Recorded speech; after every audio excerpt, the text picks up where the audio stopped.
Hello നമസ്കാരം. Master കീയുടെ പുതിയൊരു ക്ലാസ്സിലേക്ക് ഏവർക്കും സ്വാഗതം. വില്ലേജ് ഫീൽഡ് അസിസ്റ്റന്റുമായി ബന്ധപ്പെട്ട കുറച്ച് ചോദ്യങ്ങളാണ് നമ്മൾ ഇന്ന് നോക്കാം. ഫസ്റ്റ് ക്വസ്റ്റ്യൻ നോക്കിയേ. സൈലന്റ് വാലി ദേശീയോദ്യാനം സംബന്ധിച്ച പ്രസ്താവനകളിൽ തെറ്റായത് കണ്ടെത്തുക എന്നതാണ് ഫസ്റ്റ് ക്വസ്റ്റ്യൻ കൊടുത്തിരിക്കുന്നത് അല്ലെ. തെറ്റായത് കണ്ടെത്തുക എന്നതാണ് ഇവിടെ പറഞ്ഞിരിക്കുന്നത്. നോക്കാം. വംശനാശ ഭീഷണി നേരിടുന്ന സിംഹവാലൻ കുരങ്ങുകളെ കാണപ്പെടുന്നു. ഇതാണ് എന്ത് ഫസ്റ്റ് സ്റ്റേറ്റ്മെന്റ് കൊടുത്തിരിക്കുന്നത്. സെക്കൻഡ് സ്റ്റേറ്റ്മെന്റ് ചീവീടുകൾ അപൂർവമായതുകൊണ്ട് ഈ പ്രദേശത്തിന് നിശബ്ദ താഴ്വര എന്ന് പേര് ലഭിച്ചതെന്നാണ്. മൂന്നാമത്തെ സ്റ്റേറ്റ്മെന്റ് 84 നിലവിൽ വന്ന ഇത് മലപ്പുറം ജില്ലയിൽ സ്ഥിതി ചെയ്യുന്നു എന്നതാണ് പറഞ്ഞിരിക്കുന്നത്. ഇങ്ങനെ 3 സ്റ്റേറ്റ്മെന്റ് ആണ് കൊടുത്തിരിക്കുന്നത്. നോക്കാം. 1ഉം 3ഉമാണ് തെറ്റായത്, 2ഉം 3ഉമാണ് തെറ്റായത്, 3 മാത്രമാണ് തെറ്റായത്, അല്ലെങ്കിൽ എല്ലാം ശരിയാണ് എന്നിങ്ങനെ 4 ഓപ്ഷൻസ് കൊടുത്തിട്ടുണ്ട് അല്ലെ. നിങ്ങൾ നോക്കിയേ. സൈലന്റ് വാലിയുമായി ബന്ധപ്പെട്ട കേരള ജോഗ്രഫി എന്ന് പറയുന്ന പാർട്ടിനകത്ത് ഏറ്റവും ഇമ്പോർട്ടന്റ് ആയിട്ട് നമ്മുടെ സൈലന്റ് വാലി നാഷണൽ പാർക്കിനെ പറ്റി പഠിക്കേണ്ടതായിട്ടുണ്ട് അല്ലെ. സൈലന്റ് വാലിയുമായി ബന്ധപ്പെട്ട പോയിന്റ്സ് ആണ്. വംശനാശ ഭീഷണി നേരിടുന്ന സിംഹവാലൻ കുരങ്ങുകളെ കാണപ്പെടുന്നു. ശരിയാണ്. ഇവിടെ എന്തിനെ കാണപ്പെടുന്നു? സിംഹവാലൻ കുരങ്ങുകളെ കാണപ്പെടുന്നു എന്നത് ശരിയായ പ്രസ്താവനയാണ്. ചീവീടുകൾ അപൂർവമായതുകൊണ്ട് ഈ പ്രദേശത്തെ നിശബ്ദ താഴ്വര അല്ലെ സൈലന്റ് വാലി എന്ന പേര് വന്നത്. ഈ സ്റ്റേറ്റ്മെന്റും ശരിയാണ്. അപ്പൊ മൂന്നാമത്തെ സ്റ്റേറ്റ്മെന്റ് നോക്കിയേ. 84 നിലവിൽ വന്നു. ശരിയാണ്. ഇത് 84 നിലവിൽ വന്നത്? അല്ല, ഇത് 84 പ്രഖ്യാപിച്ചതേ ഉള്ളൂ. നിലവിൽ വന്ന ഇത് മലപ്പുറം ജില്ലയിൽ സ്ഥിതി ചെയ്യുന്നു. അതും തെറ്റാണ് അല്ലെ. 1984 ഇത് എന്ത് ചെയ്യുന്നത്? ദേശീയോദ്യാനമായി പ്രഖ്യാപിക്കുന്നത് ആരാണെന്നറിയാമോ? ഇന്ദിരാഗാന്ധി. ആരാണ്? ഇന്ദിരാഗാന്ധി. 1985 സൈലന്റ് വാലി ദേശീയോദ്യാനമായിട്ട് നിലവിൽ വരുന്നത്. ഈ 2 വർഷവും പഠിച്ചു വെച്ചിരിക്കണം. അപ്പൊ ഇതിനകത്ത് മൂന്നാമത്തെ സ്റ്റേറ്റ്മെന്റ് എന്താണ്? തെറ്റാണ് അല്ലെ. അപ്പൊ മൂന്നാമത്തെ മാത്രമാണ് എന്ത്? തെറ്റായ സ്റ്റേറ്റ്മെന്റ്. മാത്രമല്ല ഇത് ഏത് ജില്ലയിലല്ല? മലപ്പുറം ജില്ലയിലല്ല. സൈലന്റ് വാലി സ്ഥിതി ചെയ്യുന്നത് എവിടെയാണ്? അത് പാലക്കാട് ജില്ലയിലാണെന്ന് കൂടി ഓർത്തു വെച്ചിരിക്കണം. സൈലന്റ് വാലി ദേശീയോദ്യാനം 1984 ഇന്ദിരാഗാന്ധി ദേശീയോദ്യാനമായി പ്രഖ്യാപിക്കുന്നു. ആ വർഷം ഇന്ദിരാഗാന്ധി മരിക്കുന്നു. തൊട്ട് അടുത്ത വർഷം 1985 അന്നത്തെ പ്രധാനമന്ത്രിയായിരുന്ന രാജീവ് ഗാന്ധി ഇതിനെ ദേശീയോദ്യാനമായിട്ട് എന്ത് ചെയ്യുന്നു? ഉദ്ഘാടനം ചെയ്ത് ഈ 85 ഇത് നിലവിൽ വരികയാണ് ചെയ്യുന്നത്. 2007 ഇത് ബഫർ സോണായി പ്രഖ്യാപിക്കുകയുണ്ടായി കേട്ടോ. 2007 ഇത് എന്തായിട്ടാണ് പ്രഖ്യാപിക്കുകയുണ്ടായത്? ബഫർ സോണായിട്ട് പ്രഖ്യാപിക്കുകയുണ്ടായി. ഇത് എവിടെയാണ് സ്ഥിതി ചെയ്യുന്നത്? പാലക്കാട് ജില്ലയിലാണ് സ്ഥിതി ചെയ്യുന്നത് എന്നുകൂടി ഓർത്തു വെച്ചിരിക്കണം. ഇവിടെ കാണപ്പെടുന്നത് ആരെയാണ്? സിംഹവാലൻ കുരങ്ങുകളെ ധാരാളമായി കാണപ്പെടുന്ന കേരളത്തിലെ ഏക പ്രദേശമാണ് ഇത് സൈലന്റ് വാലി ദേശീയോദ്യാനം എന്നും കൂടി ഓർത്തു വെച്ചിരിക്കണം. ഓക്കെ ആണോ? ഓക്കെ. Next question. കേരളത്തിലെ വന്യജീവി സങ്കേതങ്ങളും അവ സ്ഥിതി ചെയ്യുന്ന ജില്ലകളും തന്നിരിക്കുന്നു. ശരിയായി യോജിച്ച ജോഡികൾ കണ്ടെത്തുക എന്നതാണ് ഇവിടെ കൊടുത്തിരിക്കുന്നത്. ആദ്യം കൊടുത്തിരിക്കുന്നത് കരിമ്പുഴ മലപ്പുറം എന്നതായിരുന്നു ഫസ്റ്റ് ജോഡി. രണ്ടാമത് ചിമ്മിനി പാലക്കാട് എന്ന് കൊടുത്തിട്ടുണ്ട്. ചെന്തുരുണി കൊല്ലം കൊടുത്തിട്ടുണ്ട്. ചൂലന്നൂർ തൃശ്ശൂർ കൊടുത്തിട്ടുണ്ട്. ഇതിനകത്ത് എന്താണ് പറഞ്ഞത്? ഇതിനകത്ത് ശരിയായി യോജിച്ചവ ഏതാണെന്നാണ് ചോദിച്ചിരിക്കുന്നത് അല്ലെ. ശരിയായി യോജിച്ചവ 1ഉം 3ഉം ശരിയായി യോജിച്ചവയാണെന്ന് പറയുന്നുണ്ട്. 2ഉം 4ഉം ശരിയായി യോജിച്ചവയാണെന്ന് പറയുന്നു. 1ഉം 4ഉം ശരിയായി യോജിച്ചവയാണെന്ന് പറയുന്നു. എല്ലാം ശരിയാണെന്ന് പറയുന്ന 4 ഓപ്ഷൻസ് ആണ് കൊടുത്തിരിക്കുന്നത് അല്ലെ. നോക്കാം. ഇവിടെ കരിമ്പുഴ മലപ്പുറം എന്നത് എന്താണ്? കരിമ്പുഴ മലപ്പുറം എന്നത് എന്താണ്? ശരിയായതാണ്. ചിമ്മിനി എന്താണ്? പാലക്കാടല്ല, തെറ്റാണ് അതില്ലേ. ചെന്തുരുണി എവിടെയാണ്? കൊല്ലം ജില്ലയിലാണ്. ചെന്തുരുണി കൊല്ലം ജില്ലയിലാണ്. ചൂലന്നൂർ തൃശ്ശൂരാണോ? അല്ല, ചൂലന്നൂര് പാലക്കാട് ജില്ലയിലാണ് അല്ലെ. അപ്പൊ എന്താണ് ഇതിനകത്ത് ശരിയായ പ്രസ്താവനകൾ ഏതൊക്കെയാണ്? 1ഉം 3ഉം എന്ന ജോഡിയാണ് എന്ന് ഓർത്ത് വെച്ചിരിക്കണം. അപ്പം 1ഉം 3ഉം ജോഡി എന്താണ്? ശരിയായി യോജിച്ചവയാണ് എന്നതുകൂടി ഓർത്ത് വെച്ചിരിക്കണം. അപ്പൊ നമുക്ക് കുറച്ച് വന്യജീവി സങ്കേതങ്ങൾ നോക്കാം. കേരളത്തിലെ വന്യജീവി സങ്കേതങ്ങൾ നോക്കൂ. ആദ്യം ഇടുക്കിയാണ് അല്ലെ. ഇടുക്കി വന്യജീവി സങ്കേതം 1976 വന്നു. ഇടുക്കി ജില്ലയാണ്. നെയ്യാർ വന്യജീവി സങ്കേതം അല്ലെ. നെയ്യാർ വന്യജീവി സങ്കേതം 1958 നിലവിൽ വരുന്നത്. ഏത് ജില്ലയിലാണിത്? തിരുവനന്തപുരം ജില്ലയിലാണെന്ന് കൂടി ഓർത്തു വെച്ചിരിക്കണം. അടുത്തതായിട്ട് പെരിയാറാണ്. 1950 വന്ന വന്യജീവി സങ്കേതമാണ് ഏത്? പെരിയാർ വന്യജീവി സങ്കേതം ഇല്ലേ. ആദ്യത്തേതാണിത്. എവിടെയാണ് വരുന്നത്? ഇടുക്കി ജില്ലയിലാണ് പെരിയാർ വന്യജീവി സങ്കേതം സ്ഥിതി ചെയ്യുന്നത്. ചിന്നാർ പ്രദേശത്തെ വന്യജീവി സങ്കേതമായി പ്രഖ്യാപിച്ചത് 1984 അതും എവിടെ തന്നെയാണ്? ഇടുക്കി ജില്ലയിലാണെന്ന് കൂടി ഓർക്കണം. പേപ്പാറ വന്യജീവി സങ്കേതം 1983 വന്യജീവി സങ്കേതമായി പ്രഖ്യാപിച്ച പേപ്പാറ തിരുവനന്തപുരം ജില്ലയിലാണ് സ്ഥിതി ചെയ്യുന്നത്. കുറിഞ്ഞിമല സാങ്ച്വറി അല്ലെ. നമുക്കറിയാം കുറിഞ്ഞിമല വൈൽഡ് ലൈഫ് സാങ്ച്വറി 2006 വരുന്നത്. ഇടുക്കി ജില്ലയിലാണെന്ന് ഓർത്തു വെച്ചിരിക്കണം. തട്ടേക്കാട് 83 ഇടുക്കിയിലാണ്. ചെന്തുരുണി എവിടെയാണ്? കൊല്ലം ജില്ലയിലാണെന്ന് കൂടി ഓർത്തു വെച്ചിരിക്കണം. വളരെ കുറച്ചെണ്ണേ ഞാനിവിടെ പറഞ്ഞോളൂ, ബാക്കി പറയാം. ഇടുക്കി ഇടുക്കിയിലാണ്, നെയ്യാർ തിരുവനന്തപുരം, പെരിയാർ ഇടുക്കി, ചിന്നാർ ഇടുക്കി, പേപ്പാറ തിരുവനന്തപുരം, കുറിഞ്ഞുവല ഇടുക്കി, തട്ടേക്കാട് ഇടുക്കി, ചെന്തുരുണി കൊല്ലം കേട്ടോ. ചെന്തുരുണി 84-ലാണ് വരുന്നത്. പിന്നെ നമ്മുടെ മംഗളവനം ഇല്ലേ, എറണാകുളം ജില്ലയിലെ മംഗളവനം, കൊച്ചിയുടെ ശ്വാസകോശം എന്നറിയപ്പെടുന്ന മംഗളവനം എന്താണ് വൈൽഡ് ലൈഫ് സാങ്ച്വറി വരുന്നത് 2004-ലാണെന്ന് കൂടി ഓർത്തു വെച്ചിരിക്കണം. ചിമ്മിനി എവിടെയാണ്? തൃശ്ശൂരിലാണ്. 1984-ലാണ് എന്ത് വരുന്നത്? ചിമ്മിനി വരുന്നത്. പീച്ചി വാഴാനി തൃശ്ശൂർ 58, പറമ്പിക്കുളമാണെങ്കിൽ 73-ൽ വന്നു. പറമ്പിക്കുളം പാലക്കാട് ജില്ലയിലാണ്. വളരെ ഇമ്പോർട്ടന്റ് ആയിട്ടുള്ള ഒന്നാണ് ഇത്. പറമ്പിക്കുളം 73, പാലക്കാട് ജില്ല എന്ന കാര്യം. ചൂലന്നൂരും എവിടെയാണ്? പാലക്കാടാണ് അല്ലെ. ചൂലന്നൂർ മയിൽ സങ്കേതം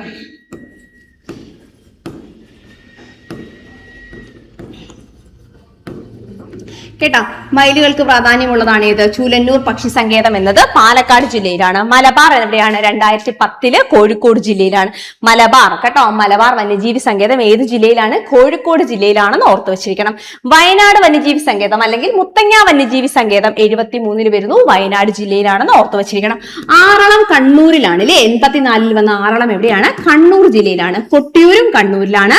കരിമ്പുഴ 2020-ൽ വന്നതാണ്. ഏത് എവിടെയാണത്? മലപ്പുറത്താണെന്ന് കൂടി ഓർത്തു വെച്ചിരിക്കണം. ഇത്രയും വന്യജീവി സങ്കേതങ്ങളും അതിന്റെ വർഷവും എന്താണ്, ഏത് ജില്ലയിലാണെന്ന് കൂടി പഠിച്ചു വെച്ചിരിക്കണം. ഓക്കെ ആണോ? ശരി, അടുത്തത് പറയട്ടെ. മൂന്നാമത്തെ ക്വസ്റ്റ്യൻ, കേരളത്തിലെ ജലവൈദ്യുത പദ്ധതികളെ സംബന്ധിച്ച് ശരിയായ പ്രസ്താവനകൾ കണ്ടെത്തുക എന്നതാണ് മൂന്നാമത്തെ ചോദ്യം. ജലവൈദ്യുത പദ്ധതികളാണ് അല്ലെ. കേരളത്തിൽ ധാരാളം ജലവൈദ്യുത പദ്ധതികളുണ്ട് അല്ലെ. നോക്കാം. കേരളത്തിലെ വൈദ്യുത ഉൽപാദനത്തിന്റെ പ്രധാന സ്രോതസ് ജലമാണ്. എന്ത്? First statement. കേരളത്തിലെ ആദ്യ ജലവൈദ്യുത പദ്ധതി പള്ളിവാസലാണ്. അത് സെക്കൻഡ് സ്റ്റേറ്റ്മെന്റ്. നമുക്ക് അറിയാവുന്ന കാര്യമാണ് അല്ലെ. ആദ്യത്തത് പള്ളിവാസലാണ് അല്ലെ. നമുക്കറിയാം 1940-ലാണ് എന്നൊക്കെ നമുക്ക് അറിയാവുന്ന കാര്യമാണ്. കേരളത്തിലെ ഏറ്റവും വലിയ ജലവൈദ്യുത പദ്ധതി ഇടുക്കി ജലവൈദ്യുത പദ്ധതിയാണ് എന്നിങ്ങനെ 3 സ്റ്റേറ്റ്മെന്റ് ഇവിടെ എന്ത് ചെയ്തിട്ടുണ്ട്? കൊടുത്തിട്ടുണ്ട്. ഇതിനകത്ത് ശരിയായ പ്രസ്താവന ഏതാണെന്ന് ചോദിച്ചാൽ ഇവ 3ഉം എന്താണ്? ശരിയായ പ്രസ്താവനകളാണ്. കേരളത്തിലെ ഏറ്റവും വലിയ ജലവൈദ്യുത പദ്ധതി ഏതാണ്? ഇടുക്കി ജലവൈദ്യുത പദ്ധതിയാണ്. നമ്മുടെ എന്താണ് വൈദ്യുതിയുടെ ഏറ്റവും അടിസ്ഥാന സ്രോതസ് എന്ന് പറയുന്നത് ജലമാണ്. അത് ഓർത്ത് വെച്ചിരിക്കണം. ആദ്യത്തേത് പള്ളിവാസലാണ്. 1940-ലാണ്. അങ്ങനെ നമുക്ക് ജലവൈദ്യുത പദ്ധതികളെല്ലാം കൂടി ഒന്ന് നോക്കാം. ഇടുക്കി ജലവൈദ്യുത പദ്ധതി ഇല്ലേ. ഏത് പദ്ധതിയാണെന്ന് ഇവിടെ കൊടുത്തിട്ടുണ്ട്. തൊട്ടടുത്ത് എന്താണ്? നദി കൊടുത്തിട്ടുണ്ട്. തൊട്ടടുത്ത് ജില്ല കൊടുത്തിട്ടുണ്ട് കേട്ടോ. നദി ഏത് നദിയാണെന്ന് പറഞ്ഞിരിക്കണം, ഏത് ജില്ലയിലാണെന്ന് പറഞ്ഞിരിക്കണം. ഇപ്പൊ നമ്മൾ എന്താണ് നമ്മുടെ ഇന്ത്യയിലെ കാര്യങ്ങളാണ് പഠിക്കുന്നതെങ്കിലോ അതുമായി ബന്ധപ്പെട്ട നദി എവിടെയാണ്, സംസ്ഥാനം എവിടെയാണെന്ന് പഠിക്കണം അല്ലെ. അതേപോലെ തന്നെ ഇവിടെ നദി എവിടെയാണ്, ജില്ല എവിടെയാണെന്ന് കൂടി ഒന്ന് നോക്കണം. കണ്ടേ, ഇടുക്കി ജലവൈദ്യുത പദ്ധതി നോക്കിയേ. പെരിയാർ നദിയിലാണ്. ഏത് ജില്ലയാണ്? ഇടുക്കി ജില്ലയിലാണ്. ഇടുക്കി ജലവൈദ്യുത പദ്ധതി, പെരിയാർ നദി, ഇടുക്കി ജില്ല. അടുത്ത നോക്കിയേ, ശബരിഗിരി ജലവൈദ്യുത പദ്ധതി ഇല്ലേ. വളരെയധികം ചോദ്യങ്ങൾ വന്നിട്ടുള്ള എന്താണ് ഇത്? ശബരിഗിരി ജലവൈദ്യുത പദ്ധതി എന്നത്. ശബരിഗിരി ജലവൈദ്യുത പദ്ധതി എവിടെയാണ്? പമ്പാ നദിയിലാണ്. സ്റ്റേറ്റ് ഏതാണ്? ഡിസ്ട്രിക്ട് ഏതാണ്? പത്തനംതിട്ടയാണ്. അപ്പൊ ശബരിഗിരി ജലവൈദ്യുത പദ്ധതി പമ്പാ നദിയിലാണ്, പത്തനംതിട്ട. നെക്സ്റ്റ് വൺ കക്കാട് പദ്ധതിയാണ് അല്ലെ. കക്കാട് പദ്ധതിയും ചോദ്യം വന്നിട്ടുള്ളതാണ്. ഒരുപാട് കൺഫ്യൂഷൻ ഉണ്ടാക്കുന്ന ഒന്നാണ് ഇത്. കക്കാട് പമ്പാ നദിയാണ്, പത്തനംതിട്ട. കക്കാട് പമ്പാ നദി, പത്തനംതിട്ട. അപ്പൊ പത്തനംതിട്ട ജില്ലയിൽ പമ്പാ നദി തന്നെ രണ്ടെണ്ണം നമ്മൾ പറഞ്ഞു. ഏതൊക്കെയാണ്? ശബരിഗിരിയും കക്കാടും ഓർത്ത് വെച്ചിരിക്കണം. അടുത്ത നോക്കിയേ, പള്ളിവാസൽ എവിടെയാണ്? മുതിരമ്പുഴയിലാണെന്ന് ഓർത്തു വെച്ചിരിക്കണം. ജില്ല ഏതാണ്? ഇടുക്കി ജില്ലയിലാണ്. ഏത്? മുതിരമ്പുഴ, പള്ളിവാസൽ എന്ന് ഓർത്തു വെച്ചിരിക്കണം. ചെങ്കുളം പദ്ധതി ഇല്ലേ. ചെങ്കുളം പദ്ധതി മുതിരമ്പുഴയിൽ തന്നെയാണ്, ഇടുക്കി ജില്ലയാണ്. അപ്പം ഇടുക്കി ജില്ലയിലെ മുതിരമ്പുഴ നദിയിലുള്ള 2 പദ്ധതികൾ പഠിച്ചു. ഏതൊക്കെയാണ്? പള്ളിവാസലും ചെങ്കുളവും. ഇതുമായി ബന്ധപ്പെട്ട ഒരുപാട് കാര്യങ്ങൾ പഠിക്കാനുണ്ട്. അതൊക്കെ നമുക്ക് ക്ലാസ്സുകളിൽ പഠിക്കാം. ഇവിടെ നോക്കൂ. അടുത്തത് പന്നിയാർ ഇല്ലേ. പന്നിയാർ പ്രോജക്ട് എവിടെയാണെന്ന് വെച്ചാൽ പന്നിയാർ നദി ഇടുക്കി ജില്ലയിലാണെന്ന് ഓർത്തു വെച്ചിരിക്കണം. ഇടമലയാർ പ്രോജക്ട്, ഇടമലയാർ നദിയാണ്, എറണാകുളം ജില്ലയാണ് കേട്ടോ. ഇടമലയാർ പ്രോജക്ട്, ഇടമലയാർ നദി, എറണാകുളം ജില്ല. പന്നിയാർ പ്രോജക്ട്, പന്നിയാർ നദി, ഇടുക്കി ജില്ല എന്നുകൂടി ഓർത്തു വെച്ചിരിക്കണം. നെക്സ്റ്റ് വൺ നോക്കൂ, പെരിങ്ങൽകുത്ത് കേട്ടോ. ഏതാണ്? പെരിങ്ങൽകുത്ത്. ചാലക്കുടി പുഴ, തൃശ്ശൂര്. പെരിങ്ങൽകുത്ത് എവിടെയാണ്? ചാലക്കുടി പുഴ, തൃശ്ശൂരിലാണ് എന്ത് സ്ഥിതി ചെയ്യുന്നത്? പെരിങ്ങൽകുത്ത് ജലവൈദ്യുത പദ്ധതി സ്ഥിതി ചെയ്യുന്നത്. നെക്സ്റ്റ് വൺ കുത്തുങ്കൽ ജലവൈദ്യുത പദ്ധതിയാണ് അല്ലെ. കുത്തുങ്കല് നമ്മുടെ പെരിയാർ നദിയിലാണ്, ഇടുക്കി ജില്ലയിലാണ്. കൂടുതലും ജലവൈദ്യുത പദ്ധതികളെല്ലാം ഏത് ജില്ലയിലാണ്? ഇടുക്കി ജില്ലയിലാണെന്ന് കൂടി ഓർത്തു വെച്ചിരിക്കണം. Next one നേര്യമംഗലമാണ്. പന്നിയാർ നദി ഇടുക്കി ജില്ല കേട്ടോ. ഈ പ്രോജക്റ്റ് എവിടെയാണെന്ന് വെച്ചാൽ അത് ഇടുക്കി ജില്ലയിലാണെന്ന് ഓർത്ത് വെച്ചിരിക്കണം കേട്ടോ. നേരിമംഗലം പ്രോജക്റ്റ് ഇടുക്കി ജില്ലയിലാണ്, പന്നിയാർ നദി. നെക്സ്റ്റ് വൺ ഷോളയാറാണ് അല്ലേ, ചാലക്കുടി പുഴയിലാണ്. തൃശ്ശൂർ ജില്ലയിലുള്ള ചാലക്കുടി പുഴയിലാണ് ഏത് പ്രോജക്റ്റ്, ഷോളയാർ പ്രോജക്റ്റ് സ്ഥിതി ചെയ്യുന്നത്. പെരിയാർ പ്രോജക്റ്റ് പെരിയാർ നദി ഇടുക്കി ജില്ലയാണ്. കുറ്റ്യാടി പ്രോജക്റ്റ് കുറ്റ്യാടി പുഴ കോഴിക്കോടാണെന്ന് കൂടി ഓർത്ത് വെച്ചിരിക്കണം. അപ്പൊ കുറ്റ്യാടി പ്രോജക്റ്റ് കുറ്റ്യാടി നദി കോഴിക്കോട് ജില്ല. ഇത്രയും പ്രോജക്റ്റുകൾ എന്ത് ചെയ്തിരിക്കണം, അത്യാവശ്യമായിട്ട് പഠിച്ചു വെച്ചിരിക്കണം. നമുക്ക് അടുത്ത ക്വസ്റ്റ്യനിലേക്ക് പോകാം. അടുത്ത ക്വസ്റ്റ്യൻ, കേരളത്തിലെ മത്സ്യബന്ധന തുറമുഖങ്ങളും അവ സ്ഥിതി ചെയ്യുന്ന ജില്ലകളും തന്നിരിക്കുന്നു. അവയിൽ ശരിയായ രീതിയിൽ യോജിച്ചവ ഏത്? ശരിയായതാണ് നമുക്ക് കണ്ടുപിടിക്കേണ്ടത് അല്ലേ, ശരിയായത്. ഫസ്റ്റ് വൺ കൊടുത്തിരിക്കുന്നത് നീണ്ടകര തിരുവനന്തപുരം ജില്ലയിലാണെന്ന് കൊടുത്തിട്ടുണ്ട്. അപ്പൊ ഫസ്റ്റ് ആയിട്ട് കൊടുത്തിരിക്കുന്നത് എന്താണ്, നീണ്ടകര തിരുവനന്തപുരം ജില്ലയിലാണ്. സെക്കൻഡ് കൊടുത്തിരിക്കുന്നത് എന്താണ്, അഴീക്കൽ കൊല്ലം ജില്ലയിലാണെന്ന് കൊടുത്തിട്ടുണ്ട് അല്ലേ. രണ്ടാമതായിട്ട് കൊടുത്തിരിക്കുന്നത് അഴീക്കൽ കൊല്ലം ജില്ലയിലാണ്. മൂന്നാമത് പൊന്നാനി ഏത് ജില്ലയിലാണെന്ന് പറഞ്ഞു, മലപ്പുറം ജില്ലയിലാണെന്ന് പറഞ്ഞു. കായംകുളം എന്ന് പറയുന്ന മത്സ്യബന്ധന തുറമുഖം എറണാകുളത്താണെന്ന് കൂടി പറഞ്ഞിട്ടുണ്ട്. അങ്ങനെ 4 മത്സ്യബന്ധന തുറമുഖങ്ങൾ ഇവിടെ കൊടുത്തിട്ടുണ്ട്. അവയിൽ ശരിയായി യോജിച്ചവ ഏതാണെന്ന് നോക്കണം. നോക്കൂ, നീണ്ടകര എന്താണ്, നീണ്ടകര തിരുവനന്തപുരത്താണെന്നാണ് കൊടുത്തിരിക്കുന്നത്. 2, 3 ശരി, 1, 4 ശരി, 1, 3 ശരി, എല്ലാം ശരിയാണ് എന്നിങ്ങനെ 4 ഓപ്ഷനും കൊടുത്തിട്ടുണ്ട്. നീണ്ടകര നമുക്ക് എല്ലാവർക്കും അറിയാം, കേരളത്തിലെ ഒരു വളരെ പ്രധാനപ്പെട്ട ഒരു മത്സ്യബന്ധന തുറമുഖമാണ് ഏത്, നീണ്ടകര അല്ലെ. ഇരട്ട ഹാർബർ എന്നൊക്കെ അറിയപ്പെടുന്നത് നീണ്ടകരയും ശക്തികുളങ്ങരയും ആണെന്നും എല്ലാവർക്കും അറിയാവുന്നതാണ്. അത് ഏത് ജില്ലയിലാണ്, കൊല്ലം ജില്ലയിലാണ് അല്ലേ. നീണ്ടകര എവിടെയാണ്, കൊല്ലം ജില്ലയിലാണ്. അപ്പൊ ഇതെന്താണ്, സ്റ്റേറ്റ്മെന്റ് തെറ്റാണ്, അല്ലെങ്കിൽ ഇവ തമ്മിൽ യോജിക്കുന്നില്ല. അടുത്തതാണ് ഏത്, അഴീക്കൽ കൊല്ലം എന്നത് കേട്ടോ. അഴീക്കൽ ഇവിടെ കൊല്ലം കൊടുത്തിട്ടുണ്ട്. അഴീക്കൽ കൊല്ലത്ത് മാത്രമല്ല, അഴീക്കൽ എന്ന് പറയുന്ന മത്സ്യബന്ധന തുറമുഖം കണ്ണൂരുമുണ്ട്. അതുകൂടി ഒന്ന് ഓർത്ത് വെച്ചിരിക്കണം. എന്നാൽ കൊല്ലത്തുണ്ടോ എന്ന് ചോദിച്ചാൽ കൊല്ലത്തുമുണ്ട്. Next one Ponnani Malappuram. ഏതാണ്, പൊന്നാനി മലപ്പുറം. അതെന്താണ്, ശരിയാണ് അല്ലേ. പൊന്നാനി എവിടെയാണ്, മലപ്പുറത്തുള്ളൊരു മത്സ്യബന്ധന തുറമുഖമാണ്. കായംകുളം എവിടെയാണ്, എറണാകുളം എന്നാണ് കൊടുത്തിരിക്കുന്നത്. എന്നാൽ കായംകുളം മത്സ്യബന്ധന തുറമുഖം സ്ഥിതി ചെയ്യുന്നത് ആലപ്പുഴ ജില്ലയിലാണെന്ന് കൂടി ഓർത്ത് വെച്ചിരിക്കണം. അപ്പൊ ഇതെന്താണ്, തെറ്റാണ് എന്നതുകൂടി ഓർത്ത് വെച്ചിരിക്കണം. ഇവിടെ ശരിയായ ഏതൊക്കെയാണ്, 2ഉം 3ഉമാണ് അല്ലേ. 2ഉം 3ഉമാണ് എന്ത്, ശരിയായിട്ടുള്ളത്, ഓർത്ത് വെച്ചിരിക്കണം. അപ്പൊ കേരളത്തിലെ കുറച്ച് പ്രധാനപ്പെട്ട മത്സ്യബന്ധന തുറമുഖങ്ങൾ നോക്കാം. വിഴിഞ്ഞം എവിടെയാണ്, തിരുവനന്തപുരത്താണ്. നമുക്ക് നന്നായിട്ട് അറിയാം അല്ലേ. ഇപ്പൊ പോർട്ടൊക്കെ വന്നത് കൊണ്ട് നമുക്ക് നല്ല വ്യക്തമായിട്ട് അറിയാവുന്നതാണ്. അടുത്താണ് മുതലപ്പൊഴി. മുതലപ്പൊഴി എവിടെയാണെന്ന് വെച്ചാൽ അതും തിരുവനന്തപുരം ജില്ലയിലെ ഒരു പ്രധാന മത്സ്യബന്ധന തുറമുഖമാണെന്ന് ഓർക്കണം. Next one Thangassery. തങ്കശ്ശേരി മത്സ്യബന്ധന തുറമുഖം എവിടെയാണെന്ന് വെച്ചാൽ കൊല്ലം ജില്ലയിലാണ്. നീണ്ടകരയും കൊല്ലം ജില്ലയിലാണ്. ശക്തികുളങ്ങരയും കൊല്ലം ജില്ലയിലാണെന്ന് ഓർക്കണം. കായംകുളം എവിടെയാണ്, ആലപ്പുഴ. നമ്മളിപ്പോ പറഞ്ഞു ഇല്ലേ. തോട്ടപ്പള്ളി എവിടെയാണ്, അതും ആലപ്പുഴയിലാണ്. ചേറ്റുവ എവിടെയാണ്, തൃശ്ശൂരാണ്. ചേറ്റുവ എവിടെയാണ്, തൃശ്ശൂരാണ്. നെക്സ്റ്റ് വൺ മുനമ്പം ഇല്ലേ. മുനമ്പം ബീച്ചൊക്കെ വളരെ ഫേമസ് ആണ് അല്ലേ. എറണാകുളം ജില്ലയാണെന്ന് ഓർത്ത് വെച്ചിരിക്കണം. പൊന്നാനി മലപ്പുറത്താണ്, നമ്മളിപ്പോൾ പറഞ്ഞതേ ഉള്ളൂ. താനൂര് മലപ്പുറം. ബേപ്പൂര് കോഴിക്കോടാണ്. കൊയിലാണ്ടി കോഴിക്കോട് നമുക്കറിയാം. പുതിയാപ്പ കോഴിക്കോട് വളരെ ഇമ്പോർട്ടൻ്റ് ആയിട്ടുള്ളൊരു തുറമുഖമാണ് പുതിയാപ്പ കോഴിക്കോട്. തലായി കണ്ണൂര്. ചെറുവത്തൂര് കാസർഗോഡ് കേട്ടോ. ചെറുവത്തൂർ തുറമുഖം എവിടെയാണെന്ന് വെച്ചാൽ എവിടെയാണ്, കാസർഗോഡ്. ഇതൊക്കെ മത്സ്യബന്ധന തുറമുഖങ്ങളാണെന്ന് ഓർത്ത് വെച്ചിരിക്കണം കേട്ടോ. ചെറിയ ചെറിയ മത്സ്യബന്ധന തുറമുഖങ്ങളാണ് ഇവയൊക്കെ എന്നുകൂടി ഓർത്ത് വെച്ചിരിക്കണം. ഇവയൊക്കെ ഏത് ജില്ലയിലാണെന്ന് കൂടി പഠിച്ചു വെച്ചിരിക്കണം. അടുത്ത ക്വസ്റ്റ്യൻ, താഴെ പറയുന്ന പ്രസ്താവനകളിൽ ശരിയായത് കണ്ടെത്തുക. ഇപ്പൊ കേരള ജോഗ്രഫിയുമായി ബന്ധപ്പെട്ട ക്വസ്റ്റ്യൻസ് ആണ് നമ്മൾ മുന്നോട്ട് പോകുന്നത് അല്ലേ. കൊല്ലത്തെ തമിഴ്നാടുമായി ബന്ധിപ്പിക്കുന്ന ചുരമാണ് താമരശ്ശേരി ചുരം എന്നാണ് ഫസ്റ്റ് ആയിട്ട് കൊടുത്തിരിക്കുന്നത് കേട്ടോ. കൊല്ലത്തെ തമിഴ്നാടുമായി ബന്ധപ്പെട്ട ചുരമാണ് താമരശ്ശേരി ചുരം എന്ന് കൊടുത്തിട്ടുണ്ട്. ശരിയായതാണ് ഇവിടെ ചോദിച്ചിട്ടുള്ളത്. ശരിയായത് വയനാട് ചുരം സ്ഥിതി ചെയ്യുന്ന ജില്ല കോഴിക്കോട്. അതാണ് രണ്ടാമത്തെ സ്റ്റേറ്റ്മെന്റ്. മൂന്നാമത്തെ സ്റ്റേറ്റ്മെന്റ്, കേരളത്തിലെ ഏറ്റവും വലിയ ചുരം പാലക്കാട് ചുരമാണെന്നും കൊടുത്തിട്ടുണ്ട് അല്ലേ. നമുക്ക് ഇതിനകത്ത് ഏറ്റവും നന്നായിട്ട് അറിയാവുന്നതാണ് ഏത്, കേരളത്തിലെ ഏറ്റവും വലിയ ചുരം ഏതാണ്, പാലക്കാട് ചുരമാണ്. പശ്ചിമഘട്ടത്തിലെ ഏറ്റവും വലിയ വിടവ് ഏതാണെന്ന് ചോദിച്ചാലും പാലക്കാട് ചുരമാണ് ഇല്ലേ. പാലക്കാട് ചുരം പാലക്കാടിനെ കോയമ്പത്തൂരുമായി ബന്ധിപ്പിക്കുന്നു. ഇതൊക്കെ നമ്മൾ പഠിച്ചിട്ടുണ്ട് അല്ലേ. അപ്പൊ പാലക്കാട് ചുരം പാലക്കാടിനെ കോയമ്പത്തൂരുമായി ബന്ധിപ്പിക്കുന്നു. ഇതാണ് കേരളത്തിലെ ഏറ്റവും വലിയ ചുരം. അപ്പൊ ഇത് ശരിയായ പ്രസ്താവനയാണ്. നെക്സ്റ്റ് വൺ, വയനാട് ചുരം. വയനാട് ചുരം സ്ഥിതി ചെയ്യുന്ന ജില്ല ചോദിച്ചാൽ ഏതാണ്, അത് കോഴിക്കോട് ജില്ലയാണ് കേട്ടോ. വയനാട് ചുരം സ്ഥിതി ചെയ്യുന്ന ജില്ല ഏതാണെന്ന് ചോദിച്ചാൽ അത് കോഴിക്കോട് ജില്ലയാണെന്ന് ഓർത്ത് വെച്ചിരിക്കണം. ഈ വയനാട് ചുരം അല്ലേ താമരശ്ശേരി എന്ന് പറഞ്ഞ പേരിൽ അറിയപ്പെടുന്നത്, താമരശ്ശേരി ചുരം. എന്നറിയപ്പെടുന്ന എന്തിനെയാണ്? ഈ വയനാട് ചുരത്തെയാണെന്ന് കൂടി ഓർത്തു വെച്ചിരിക്കണം കേട്ടോ. താമരശ്ശേരി ചുരം വയനാടിനെയും കോഴിക്കോടിനെയും തമ്മിലാണ് ബന്ധിപ്പിക്കുന്നത്. ഓർത്തു വെച്ചിരിക്കണം. വയനാട് ചുരം കോഴിക്കോടാണ് സ്ഥിതി ചെയ്യുന്നത് എന്നുകൂടി ഓർത്തു വെച്ചിരിക്കണം. കൊല്ലത്തെ തമിഴ്നാടുമായി ബന്ധിപ്പിക്കുന്ന ചുരം താമരശ്ശേരി ചുരം. തെറ്റാണല്ലേ. കൊല്ലത്തെ തമിഴ്നാടുമായി ബന്ധിപ്പിക്കുന്ന ചുരം ഏതാണ്? അത് ആര്യങ്കാവ് ചുരമാണ്. ഏതാണ്? ആര്യങ്കാവ് ചുരമാണ് കേട്ടോ. ആര്യങ്കാവ് ചുരമാണ്. എന്ത്? കൊല്ലം ചെങ്കോട്ട. കൊല്ലം ചെങ്കോട്ടയാണ്. കൊല്ലത്തെ തമിഴ്നാട്ടിലെ ചെങ്കോട്ടയുമായി ബന്ധിപ്പിക്കുന്നതാണ് ഏത്? ആര്യങ്കാവ് ചുരം. അപ്പൊ ഫസ്റ്റ് സ്റ്റേറ്റ്മെന്റ് എന്താണ്? തെറ്റാണ്. സെക്കൻഡും തേർഡും ആണ് ശരി അല്ലേ? 2ഉം 3ഉം ആണ് ഇവിടെ ശരിയായ പ്രസ്താവന എന്ന് ഓർത്തു വെച്ചിരിക്കണം. അടുത്ത ക്വസ്റ്റ്യനിലേക്ക് പോകാം. കേരളത്തിലെ കായലുകളെ സംബന്ധിച്ച് കേട്ടോ, ഇപ്പൊ എന്താണ്, ഇനി കായലുകളിലേക്ക് വന്നു ഇല്ലേ? കായലുകളെ സംബന്ധിച്ച പ്രസ്താവനയിൽ ശരിയല്ലാത്തവ കണ്ടെത്തുക. എല്ലാം തന്നെ പ്രസ്താവന ചോദ്യങ്ങളാണ്. ശരിയല്ലാത്തവ കണ്ടെത്താനാണ് ഇവിടെ പറഞ്ഞിരിക്കുന്നത്. നോക്കാം. 10th ലെവലിൽ താഴെയുള്ള ചോദ്യമാണ്. നോക്കിയേ, എന്നിട്ട് പോലും പ്രസ്താവനകളാണ് കൂടുതലായിട്ടും വന്നിട്ടുള്ളത്. അതുകൊണ്ട് എന്താണ്, വളരെ ആഴത്തിൽ എന്ത് ചെയ്യുക? പഠിക്കുക. നോക്കാം. കേരളത്തിലെ ശാസ്താംകോട്ട കായൽ കൊല്ലം ജില്ലയിൽ സ്ഥിതി ചെയ്യുന്നു. കേരളത്തിലുള്ള ഒരു കായലാണ് ഏത്? ശാസ്താംകോട്ട കായൽ. നമുക്ക് എല്ലാവർക്കും അറിയാം, ഒരു ശുദ്ധജല തടാകമാണ് ഏത്? ശാസ്താംകോട്ട കായൽ. കേരളത്തിലെ ഏറ്റവും വലിയ ശുദ്ധജല തടാകവും ശാസ്താംകോട്ട കായലാണ്. F ആകൃതിയിൽ കാണപ്പെടുന്ന ഒരു കായലാണ് ഏത്? ശാസ്താംകോട്ട കായൽ ഇല്ലേ? ഇംഗ്ലീഷ് അക്ഷരമാലയിൽ F ആകൃതിയിൽ കാണപ്പെടുന്ന ഒരു കായലാണ് ശാസ്താംകോട്ട കായൽ.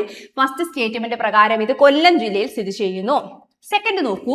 കേരളത്തിലെ ഏറ്റവും വലിയ കായൽ അഷ്ടമുടി കായലാണ്. ഇതിന്റെ അടുത്ത മറ്റൊരു സ്റ്റേറ്റ്മെന്റ്, കേരളത്തിലെ ഏറ്റവും വലിയ കായൽ അഷ്ടമുടി കായലാണെന്നൊരു സ്റ്റേറ്റ്മെന്റ് കൂടി പറഞ്ഞു വെച്ചു.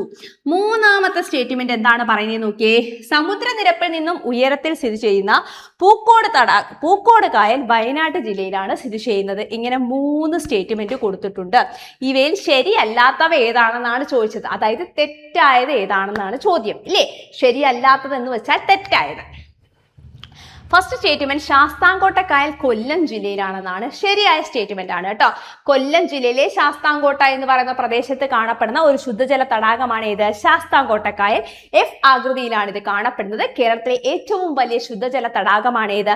ശാസ്താംകോട്ട കായൽ അല്ലേ? ഫ്രഷ് വാട്ടർ ലേക്ക് ആണ് ഏത്? ശാസ്താംകോട്ട കായൽ. എല്ലാവർക്കും അറിയാവുന്ന പോയിന്റ്സ് ആണ്. ശരിയായ സ്റ്റേറ്റ്മെന്റ് ആണ്. അടുത്തത്, കേരളത്തിലെ ഏറ്റവും വലിയ കായൽ അഷ്ടമുടി കായലാണെന്നാണ് പറഞ്ഞിരിക്കുന്നത്. കേരളത്തിലെ ഏറ്റവും വലിയ രണ്ടാമത്തെ കായലാണ് ഏത്? അഷ്ടമുടി കായൽ. കേരളത്തിലെ ഏറ്റവും വലിയ കായൽ ഏതാണ്? വേമ്പനാട്ട് കായലാണ് അല്ലേ? വേമ്പനാട്ട് കായലിന് മറ്റൊരു പ്രത്യേകത കൂടിയുണ്ട്. ഇന്ത്യയിലെ ഏറ്റവും നീളം കൂടിയ കായലാണ് ഏത്? വേമ്പനാട്ട് കായൽ. ഇനി നമ്മുടെ അഷ്ടമുടി കായൽ കൊല്ലം ജില്ലയിൽ, പൂർണ്ണമായും കൊല്ലം ജില്ലയിൽ സ്ഥിതി ചെയ്യുന്ന ഒരു കായലാണ് ഏത്? അഷ്ടമുടി കായൽ എന്ന് കൂടി ഓർത്തു വെച്ചിരിക്കണം കേട്ടോ. അപ്പൊ കേരളത്തിലെ ഏറ്റവും വലിയ രണ്ടാമത്തെ കായൽ ഏതാന്ന് ചോദിച്ചാൽ ശരി, സമ്മതിക്കാം, മഴ അഷ്ടമുടി കായലാണെന്ന്. പക്ഷെ ഇവിടെ പറഞ്ഞത് ഏറ്റവും വലുതാണെന്ന്. അതുകൊണ്ട് ഇത് തെറ്റാണ് അല്ലേ? ഈ സ്റ്റേറ്റ്മെന്റ് തെറ്റാണ്. നെക്സ്റ്റ് വൺ, സമുദ്രനിരപ്പിൽ നിന്നും ഉയരത്തിൽ സ്ഥിതി ചെയ്യുന്ന പൂക്കോട് തടാകം അല്ലെങ്കിൽ പൂക്കോട് കായൽ. പൂക്കോട് തടാകം വയനാട്ടിൽ തന്നെയാണ് സ്ഥിതി ചെയ്യുന്നത്. ഇത് ശരിയായ പ്രസ്താവനയാണ്. അപ്പൊ ഇവിടെ തെറ്റായത് ഏതാണ്? 2 മാത്രമാണ് ഇവിടെ തെറ്റായതെന്ന് ഓർത്തു വെച്ചിരിക്കണം. ഓക്കെ ആണോ? അടുത്ത ക്വസ്റ്റ്യനിലേക്ക് പോകട്ടെ. അതെ, കായലുകളുമായി ബന്ധപ്പെട്ട കുറച്ച് പോയിന്റ്സ് ഉണ്ട്, നോക്കാം. കേരളത്തിലെ കായലുകളുടെ എണ്ണം എത്രയാണ്? 34. കേരളത്തിലെ നദികളുടെ എണ്ണം എത്രയാണ്? 44. ഏറ്റവും വലിയ കായൽ ഏതാണ്? വേമ്പനാട്ട് കായൽ. ഏറ്റവും വലിയ നദി ഏതാണ്? പെരിയാർ നദി. ഇതൊക്കെ നമ്മൾ പഠിച്ചു വെച്ചിരിക്കണം കേട്ടോ. ഏതാണ്ട് വേമ്പനാട്ട് കായലിന് ഏകദേശം ഒരു 96.4 കിലോമീറ്റർ വ്യാപ്തിയൊക്കെ ഉണ്ട് കേട്ടോ. ശരി, ഏറ്റവും വലിയ കായൽ ഏതാണ്? വേമ്പനാട്ട് കായൽ. ഇന്ത്യയിലെ ഏറ്റവും നീളം കൂടിയ കായലും വേമ്പനാട്ട് കായലാണ്. ഇതാണ്ട് അറിയപ്പെടുന്ന ഏതൊക്കെ പേരെല്ലാം നോക്കിയേ. വീരൻപുഴ, പുന്നമടക്കായൽ എന്നീ പേരുകളിലൊക്കെ അറിയപ്പെടുന്നത് ആരെയാണ്? നമ്മുടെ വേമ്പനാട്ട് കായലിനെയാണ് അല്ലേ? കൊച്ചിയിലാണ് ഇയാളെ എങ്ങനെ അറിയപ്പെടുന്നത്? വീരൻപുഴ എന്ന് അറിയപ്പെടുന്നത്. ഓർത്ത് വെച്ചിരിക്കണം. കേരളത്തിലെ ഏറ്റവും വലിയ രണ്ടാമത്തെ കായലാണ് ഏത്? അഷ്ടമുടി കായൽ കൊല്ലം ജില്ലയിൽ സ്ഥിതി ചെയ്യുന്നു.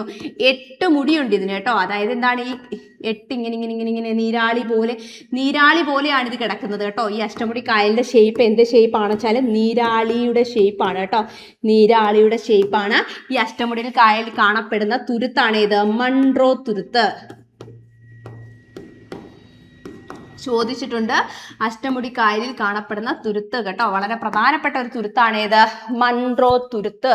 ഓർത്ത് വെച്ചിരിക്കണം.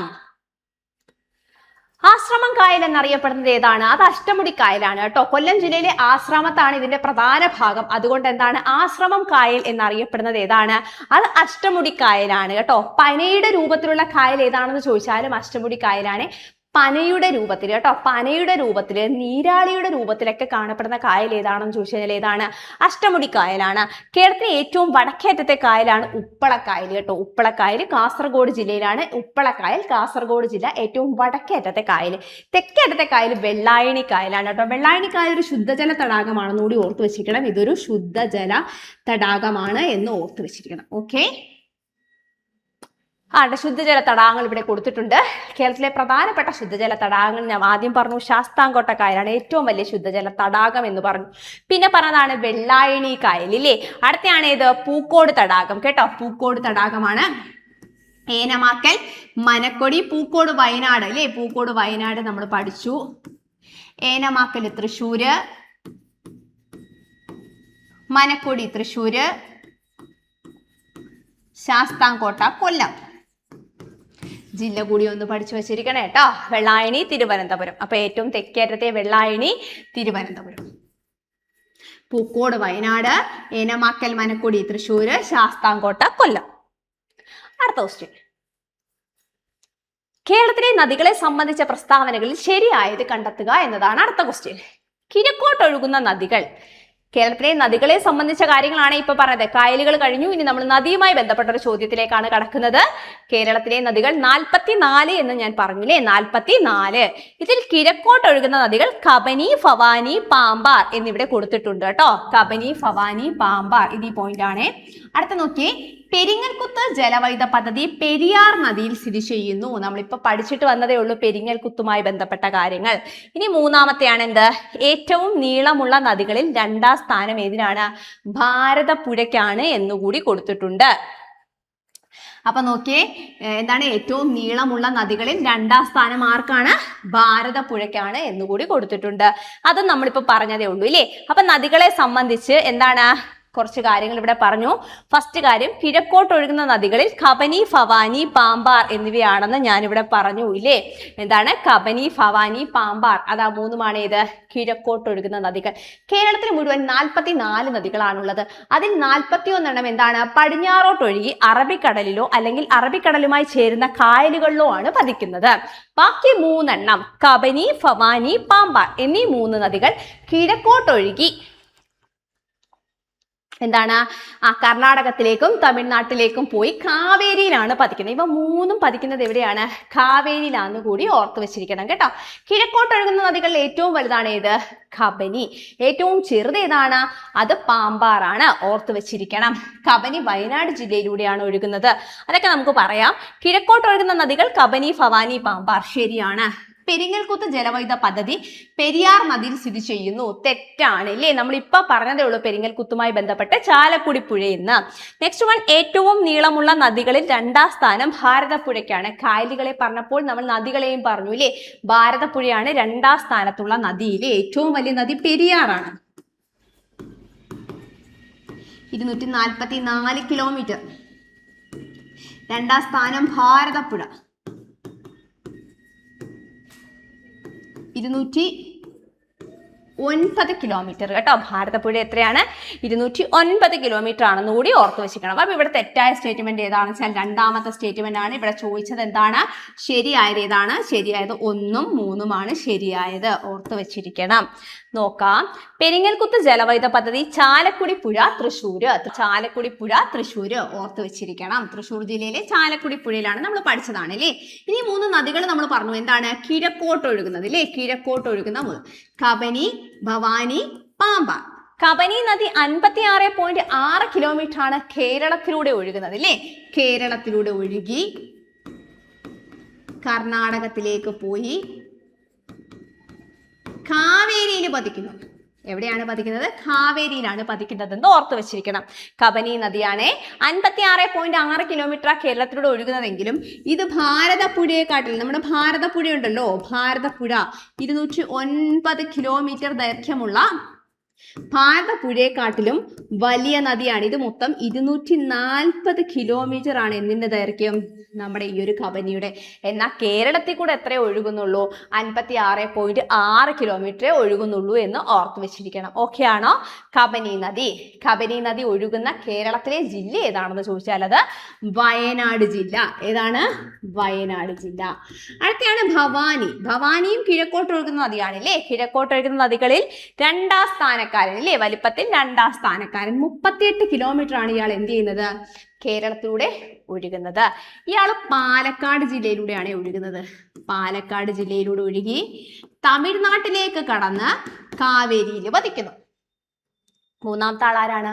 പാമ്പാറാണ് അല്ലേ. പാമ്പാർ വെറും 25 കിലോമീറ്റർ എന്ത് ചെയ്യുന്നുള്ളൂ, കേരളത്തിലൂടെ ഒഴുകുന്നുള്ളൂ. പാമ്പാർ നദി ഇടുക്കി ജില്ലയിലൂടെ ഒഴുകി തമിഴ്നാട്ടിൽ ചെന്ന് കാവേരിയിൽ പതിക്കുന്നു. കിഴക്കോട്ടൊഴുകുന്ന 3 നദികളും കാവേരിയിൽ തന്നെയാണ് പതിക്കുന്നത്. ഒന്ന് കർണാടകത്തിൽ വെച്ച് കാവേരിയിൽ പതിക്കുന്നു കബനി, ബാക്കി 2ഉം തമിഴ്നാട്ടിൽ വെച്ചിട്ട് കാവേരിയിൽ പതിക്കുന്നു എന്നുകൂടി ഇവിടെ ഓർത്തു വെച്ചിരിക്കണം. നെക്സ്റ്റ് ക്വസ്റ്റ്യൻ, ഇന്ത്യയുടെ തീരപ്രദേശം സംബന്ധിച്ച പ്രസ്താവനകളിൽ തെറ്റായത് കണ്ടെത്തുക. അപ്പൊ ഇന്ത്യൻ തീരപ്രദേശവുമായി ബന്ധപ്പെട്ട ഒരു ചോദ്യമാണിത്. പടിഞ്ഞാറൻ തീരസമതലം അറബിക്കടലിനും പശ്ചിമഘട്ടത്തിനും ഇടയിലാണ് സ്ഥിതി ചെയ്യുന്നത്. ഇന്ത്യയുടെ പടിഞ്ഞാറൻ തീരസമതലം ഇല്ലേ. അപ്പൊ നമുക്ക് നോക്കണം, എന്താണ്, ഒരു കുരിശങ്ങ് വരയ്ക്കണം. നോർത്ത്, സൗത്ത്, എങ്ങനെ ഇടണം? അപ്പൊ അത് ഈസ്റ്റ് ആയല്ലോ, ഇത് വെസ്റ്റ്. ഓക്കെ ആണോ? North, south, east, west. അപ്പൊ ഈ പടിഞ്ഞാറൻ തീരസമതലം, നമ്മുടെ കേരളമൊക്കെ കിടക്കുന്ന ആ പടിഞ്ഞാറൻ തീരസമതലം എന്തിന്റെയൊക്കെ ഇടയിലാണെന്ന് പറഞ്ഞു? അറബിക്കടലിനും പശ്ചിമഘട്ടത്തിനും ഇടയിലാണ്. ശരിയാണല്ലോ. കാരണം എന്താണ്, ഇതിപ്പോ നമ്മുടെ കേരളം എന്ന് പറയുന്ന സംസ്ഥാനമാണെങ്കിൽ ഇതിന്റെ ഈ ഒരു വശത്താണ് എന്ത്, അറേബ്യൻ സീ, എല്ലാവർക്കും അറിയാവുന്നതാണ് ഇല്ലേ. ഇതിന്റെ കിഴക്ക് ഭാഗത്തൂടെ, അതായത് ഈ ഒരു ഭാഗത്തൂടി പോകുന്ന മലനിരകളാണ് ഇത്, പശ്ചിമഘട്ട മലനിരകൾ. അപ്പൊ ഈ പശ്ചിമഘട്ട മലനിരകൾക്കും അറബിക്കടലിനും ഇടയിലാണ് എന്ത്, ഇന്ത്യയുടെ പടിഞ്ഞാറൻ തീരസമതലവും കേരളവും എല്ലാം സ്ഥിതി ചെയ്യുന്നതെന്ന് ഓർത്തു വെച്ചിരിക്കണം. അപ്പൊ അത് ശരിയായ സ്റ്റേറ്റ്മെന്റ് ആണ്. അടുത്ത ക്വസ്റ്റ്യൻ, അടുത്ത പോയിന്റ്, പടിഞ്ഞാറൻ തീരസമതലത്തിൽ ഉൾപ്പെട്ടതാണ് കോറമാൻഡൽ തീരസമതലം. തീരസമതലങ്ങളെ ഓരോ വിഭാഗങ്ങളായിട്ട് തരംതിരിച്ച് ഓരോ പേര് നൽകിയിട്ടുണ്ട്. അങ്ങനെ പറഞ്ഞിരിക്കുകയാണ് പടിഞ്ഞാറൻ തീരസമതലത്തിന്റെ ഒരു പേരാണെന്ത്, കോറമാൻഡൽ എന്ന്. തെറ്റായ സ്റ്റേറ്റ്മെന്റ് ആണ് അല്ലേ. പടിഞ്ഞാറൻ തീരസമതലങ്ങൾ മലബാർ തീരമെന്നും കൊങ്കൺ തീരമെന്നും ഗുജറാത്ത് തീരമെന്നൊക്കെയാണ് അറിയപ്പെടുന്നത്. അപ്പൊ പടിഞ്ഞാറൻ തീരസമതലങ്ങൾ എങ്ങനെയാണ് അറിയപ്പെടുന്നത്? ഗുജറാത്ത് തീരം, കൊങ്കൺ തീരം, മലബാർ തീരം. കേട്ടോ. കിഴക്കൻ തീരസമതലങ്ങളാണ് എങ്ങനെ അറിയപ്പെടുന്നത്? കോറമണ്ടൽ തീരം, ഉൽക്കൽ തീരം എന്നിങ്ങനെയൊക്കെ അറിയപ്പെടുന്നത്. അപ്പൊ കോറമാൻഡൽ തീരവും ഉൽക്കൽ തീരവും എവിടെയാണ്? കിഴക്കാണ്. പടിഞ്ഞാറൻ തീരസമതലങ്ങളാണ് കൊങ്കണും മലബാറും ഒക്കെ. കേട്ടോ, ഓർത്ത് വെച്ചിരിക്കണേ. അപ്പൊ ഇത് തെറ്റാണ്. അടുത്ത ശരിയാണോ നോക്കാം. സുന്ദരവന പ്രദേശം മുതൽ കന്യാകുമാരി വരെ നീണ്ടു കിടക്കുന്നതാണ് കിഴക്കൻ തീരസമതലം.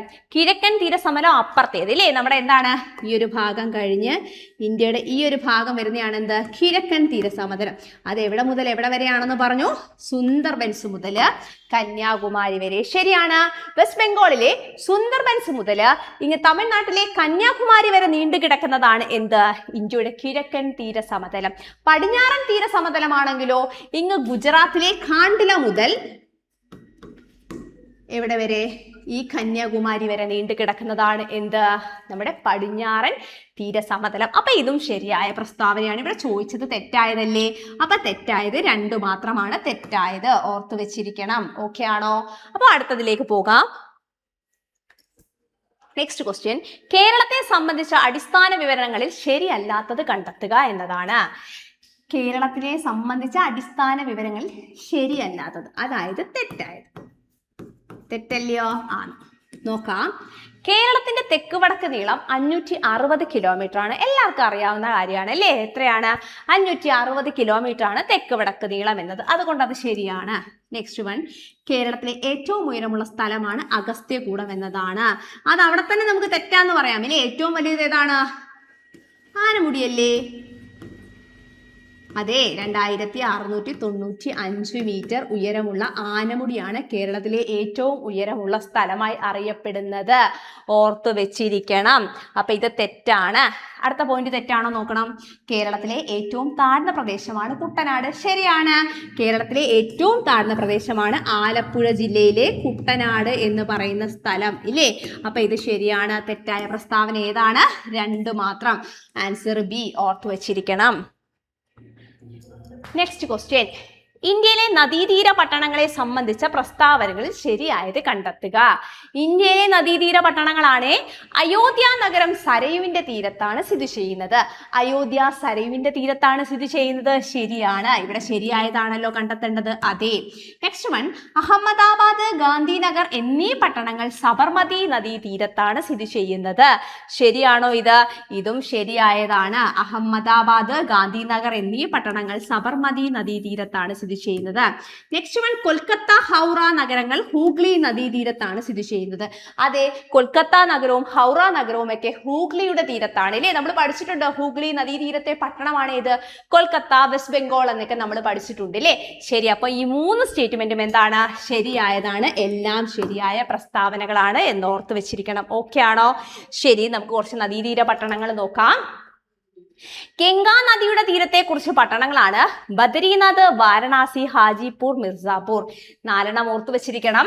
ബദരീനാഥ്, വാരണാസി, ഹാജിപൂർ, മിർസാപൂർ. ഇവ 4 എന്തിന്റെ തീരത്തെ പട്ടണങ്ങളാണ്? ഗംഗാ നദീ തീരത്തെ പട്ടണങ്ങളാണ്. മറ്റതാണ് നോക്കിയേ. മധുര, ആഗ്ര എന്നിവ യമുനയുടെ തീരത്തെ പട്ടണങ്ങളാണ്. മധുര, ആഗ്ര എന്നീ നഗരങ്ങൾ യമുനാ നദീ തീരത്തെ പട്ടണങ്ങളാണ്. ഡൽഹി യമുനയുടെ തീരത്താണ് അല്ലേ. നമുക്ക് പ്രത്യേകിച്ച് പഠിക്കേണ്ട ആവശ്യമില്ല. നമുക്ക് അറിയാവുന്ന കാര്യമാണ് ഏത്? ഡൽഹി എന്താണ്? യമുനയുടെ തീരത്താണ് എന്ന് നമുക്കറിയാം. Next one. മൈസൂർ നദി കാവേരിയുടെ തീരത്താണ്. മൈസൂർ നഗരം കാവേരി നദീ തീരത്താണ്. മൈസൂർ നഗരം ഏത് നദിയുടെ തീരത്താണ്? കാവേരിയുടെ തീരത്താണ്. തഞ്ചാവൂരും കാവേരിയുടെ തീരത്താണ്. മൈസൂർ നഗരം കാവേരിയുടെ തീരത്ത് കർണാടക. തഞ്ചാവൂര് കാവേരിയുടെ തീരത്ത് തമിഴ്നാടു. രണ്ടും രണ്ടിടത്താണ്. അപ്പൊ മൈസൂർ കാവേരി കർണാടക, തഞ്ചാവൂർ കാവേരി തമിഴ്നാട് കേട്ടോ. കാവേരി നദി എന്താണ്? കർണാടക, തമിഴ്നാട് എന്നിവിടെ കൂടിയാണ് ഒഴുകുന്നത് അല്ലേ. ശരി. മറ്റൊരു നഗരമാണ് ഇത്? ലുധിയാന നഗരം. സത്ലജ് നദിയുടെ തീരത്താണ് കേട്ടോ. സത്ലജ് നദിയുടെ തീരത്താണ്. സിന്ധുവിന്റെ പോഷക നദിയാണ് ഏത്? സത്ലജ് നദിയുടെ തീരത്താണ് ഏത്? ലുധിയാന എന്ന നഗരം എന്നുകൂടി ഓർത്തു വച്ചിരിക്കണം. Next one. റാഞ്ചി നഗരം ഏത് നദിയുടെ തീരത്താണ്? സുവർണരേഖയുടെ തീരത്താണ്. Next one. ജംഷഡ്പൂര്. റാഞ്ചി, ജംഷഡ്പൂർ ഒക്കെ എവിടെയാണെന്ന് വെച്ചാൽ സുവർണരേഖ നദീ തീരത്തുള്ള പട്ടണങ്ങളാണ്. സാമ്പൽപൂർ മഹാനദിയുടെ തീരത്താണ്. കട്ടക്ക് മഹാനദി ഒരുപാട് തവണ ചോദിച്ചിട്ടുണ്ട്. ഏത്? കട്ടക്ക് മഹാനദി. കോട്ട നഗരം ചമ്പൽ നദിയുടെ തീരത്താണ്. ശ്രീനഗർ നഗരം എവിടെയാണ്? ലൂണി നദിയുടെ തീരത്താണ്. വൃഷഭാവതി തിരിച്ചാണ് എഴുതിയിരിക്കുന്നത് കേട്ടോ. ബംഗളൂരു നഗരം കേട്ടോ. ബംഗളൂരു നഗരം ഏത് നദിയുടെ തീരത്താണെന്ന് വെച്ചാൽ വൃഷഭാവതി നദീ തീരത്താണ് എന്ത്? നമ്മൾ മെട്രോ സിറ്റി ആയിട്ടുള്ള ബംഗളൂരു നഗരം സ്ഥിതി ചെയ്യുന്നത്. അപ്പൊ ബംഗളൂരു നഗരം സ്ഥിതി ചെയ്യുന്നത് എവിടെയാണെന്ന് ചോദിച്ചാൽ വൃഷഭാവതി നദീ തീരത്താണ് അല്ലേ. കർണാടക. മംഗലാപുരം കർണാടക നേത്രാവതി നദീ തീരത്താണ്. അമരാവതി കൃഷ്ണ നദീ തീരത്തെ പട്ടണമാണ് ഏത്? അമരാവതി. വിജയവാഡയും എവിടെയാണ്? കൃഷ്ണയാണ് കേട്ടോ. ഇത് രണ്ടും ആന്ധ്രയിലാണ് അല്ലേ. ആന്ധ്ര. അപ്പൊ അമരാവതിയും വിജയവാഡയും എവിടെയാണ്? ആന്ധ്രയിലാണ്. കൃഷ്ണ നദീ തീരത്താണ്. ഹൈദരാബാദ് ഏത് നദീ തീരത്താണ്? ഹൈദരാബാദ് തെലങ്കാനയിലാണ് അല്ലേ. നിലവിൽ ഹൈദരാബാദ് എവിടെയാണ്? തെലങ്കാനയിലാണ്. മുസി നദീ തീരത്താണ് എന്ത്? ഹൈദരാബാദ് നഗരം. താപ്തി നദീതീരത്തുള്ള ഒരു പട്ടണമാണ് ഏത്? സൂററ്റ്. ഏതാണ്? സൂററ്റ് എന്നുകൂടി ഓർത്തു വെച്ചിരിക്കണം. നെക്സ്റ്റ് ക്വസ്റ്റ്യൻ നോക്കിയേ. ഇന്ത്യയുടെ അതിർത്തി രാജ്യങ്ങളുമായി ബന്ധപ്പെട്ട പ്രസ്താവനകളിൽ ശരിയായത് കണ്ടെത്തുക. ഇവിടെ എന്താണ്? ഇന്ത്യയുടെ അതിർത്തി രാജ്യങ്ങളെ പറ്റിയാണ് ചോദിച്ചിരിക്കുന്നത് അല്ലെ. ഇന്ത്യയുടെ അയൽ രാജ്യങ്ങളെ പറ്റിയുള്ള ചോദ്യമാണ്. 7 രാജ്യങ്ങൾ ഇന്ത്യയുമായി അതിർത്തി പങ്കിടുന്നു എന്നതാണ് ഫസ്റ്റ് സ്റ്റേറ്റ്മെന്റ്. ബംഗ്ലാദേശുമായി ഇന്ത്യ ഏറ്റവും കൂടുതൽ ദൂരം അതിർത്തി പങ്കിടുന്നു എന്ന് 2 സ്റ്റേറ്റ്മെന്റ് പറയുന്നു. അഫ്ഗാനിസ്ഥാനുമായി ഇന്ത്യ ഏറ്റവും കുറഞ്ഞ ദൂരമാണ് അതിർത്തി പങ്കിടുന്നത്. ഇത് 3 സ്റ്റേറ്റ്മെന്റും എന്താണ്? ശരിയായതാണ്. 7 രാജ്യങ്ങൾ രാജ്യങ്ങളാണ് ഇന്ത്യക്ക് അയൽ രാജ്യങ്ങളായിട്ടുള്ളത്? ബംഗ്ലാദേശുമായിട്ടാണ് നമുക്ക് ഏറ്റവും കൂടുതൽ കരയതിർത്തി ഉള്ളത്. ഏറ്റവും കുറഞ്ഞ കരയതിർത്തി നമുക്ക് ആരുമായിട്ടാണുള്ളത്? അഫ്ഗാനിസ്ഥാനുമായിട്ടാണുള്ളത് എന്നുകൂടി ഓർത്തു വെച്ചിരിക്കണം. ഉത്തരം എല്ലാം ശരിയാണ്. നോക്കാം, ഇന്ത്യയുടെ കരയതിർത്തി എത്രയാണ്? 15,200 എന്ന് നമ്മൾ ഒറ്റയടിക്ക് പറയും അല്ലേ? 15,106.71 ആണ് എന്ത് കറക്റ്റ് ആയിട്ട്. 15,200 എന്ന് പഠിച്ചു വെച്ചാലും മതി കേട്ടോ. 15,200 കിലോമീറ്റർ ആണ് എന്ത് ഇന്ത്യയുടെ കരയതിർത്തി.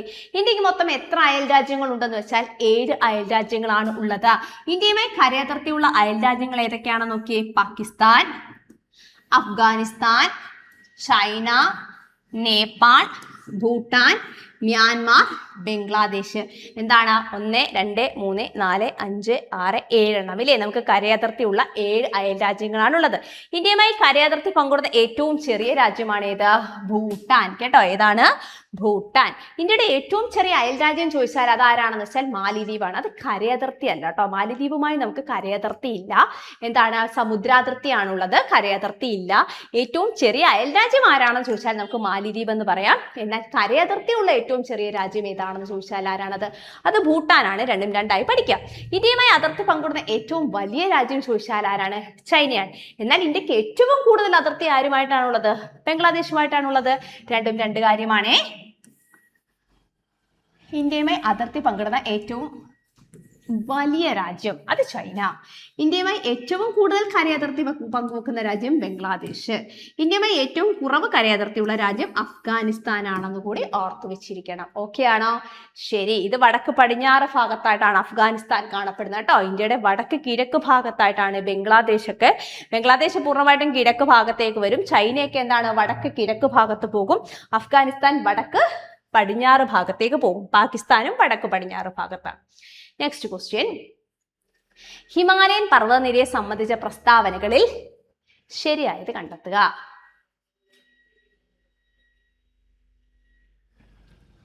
ഇവിടെയും ശരിയായതായിരുന്നല്ലോ.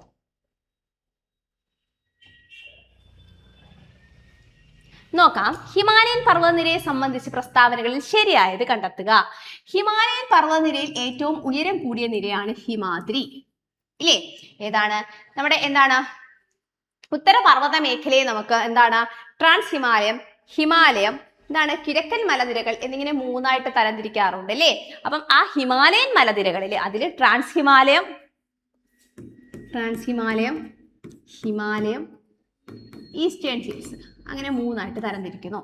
ഇതിൽ ഹിമാലയം എന്ന് പറയുന്നതിൽ ഏറ്റവും ഉയരം കൂടിയ നിരയാണ് ഹിമാദ്രി എന്നിവിടെ കൊടുത്തിട്ടുണ്ട്.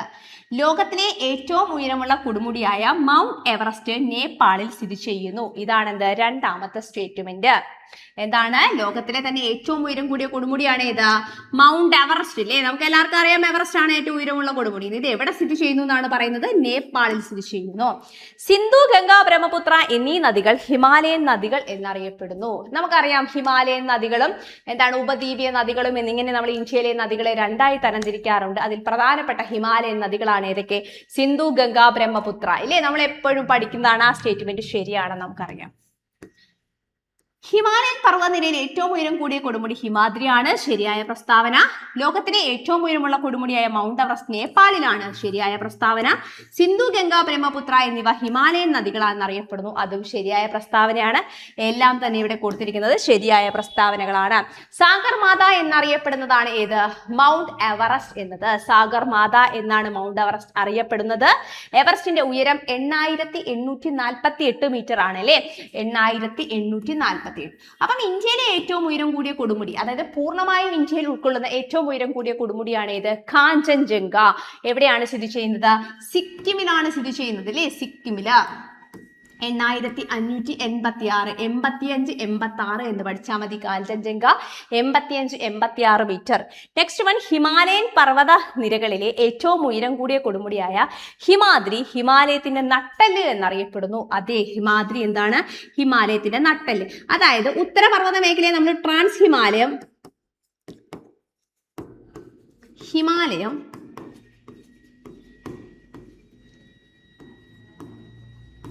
പൂർവാചൽ എന്നിങ്ങനെ മൂന്നായിട്ട് തരംതിരിക്കും. അതിനകത്ത് ഹിമാലയത്തിനെ നമുക്ക് മൂന്നായി തരംതിരിക്കാം. ഹിമാദ്രി, ഹിമാചൽ, സിവാലിക്. ഇനി നമുക്ക് ട്രാൻസ് ഹിമാലയത്തെ മൂന്നായിട്ട് തരംതിരിക്കാം.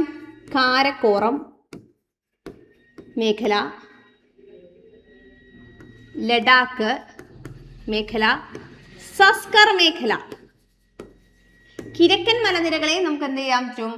നാഗ, പട്കായി, കുന്നുകൾ എന്നിങ്ങനെ വേർതിരിക്കാൻ സാധിക്കും. ഇതിനകത്ത് ഹിമാലയത്തിനകത്ത് ഏറ്റവും ഉയരം കൂടിയ പർവ്വതം അല്ലെങ്കിൽ ഏറ്റവും ഉയരം കൂടിയ ഭാഗമാണ് ഇത് ഹിമാദ്രി എന്ന് പറയുന്നത്.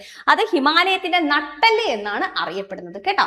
ഉത്തരപർവ്വത മേഖലയാണ് നമ്മളിങ്ങനെ മൂന്നായിട്ട് തരം തിരിച്ചത്. അടുത്ത ക്വസ്റ്റ്യൻ നോക്കാം.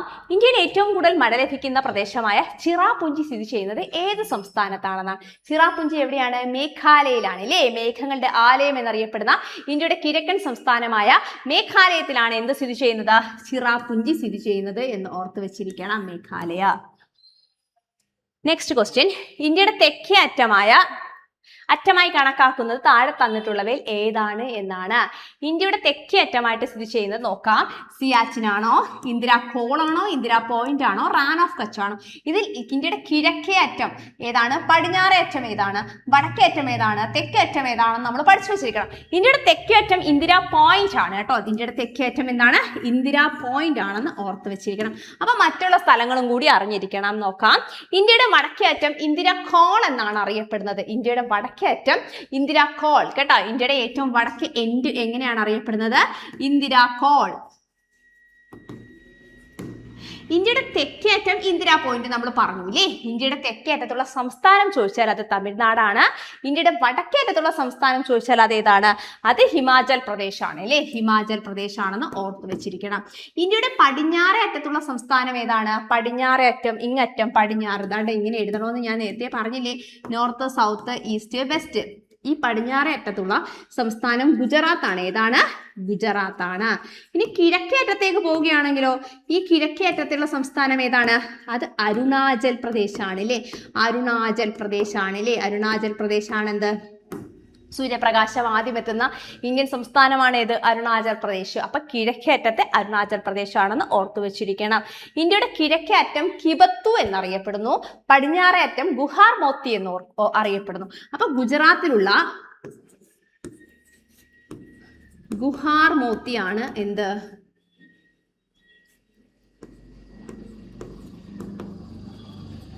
ഇന്ത്യയുടെ ഏറ്റവും വെസ്റ്റേൺ പോയിന്റ് കേട്ടോ. ഏറ്റവും പടിഞ്ഞാറേ അറ്റം. ഇനി ഇന്ത്യയുടെ കിഴക്കേ അറ്റം ഈസ്റ്റേൺ പോയിന്റ് എങ്ങനെ അറിയപ്പെടുന്നത്?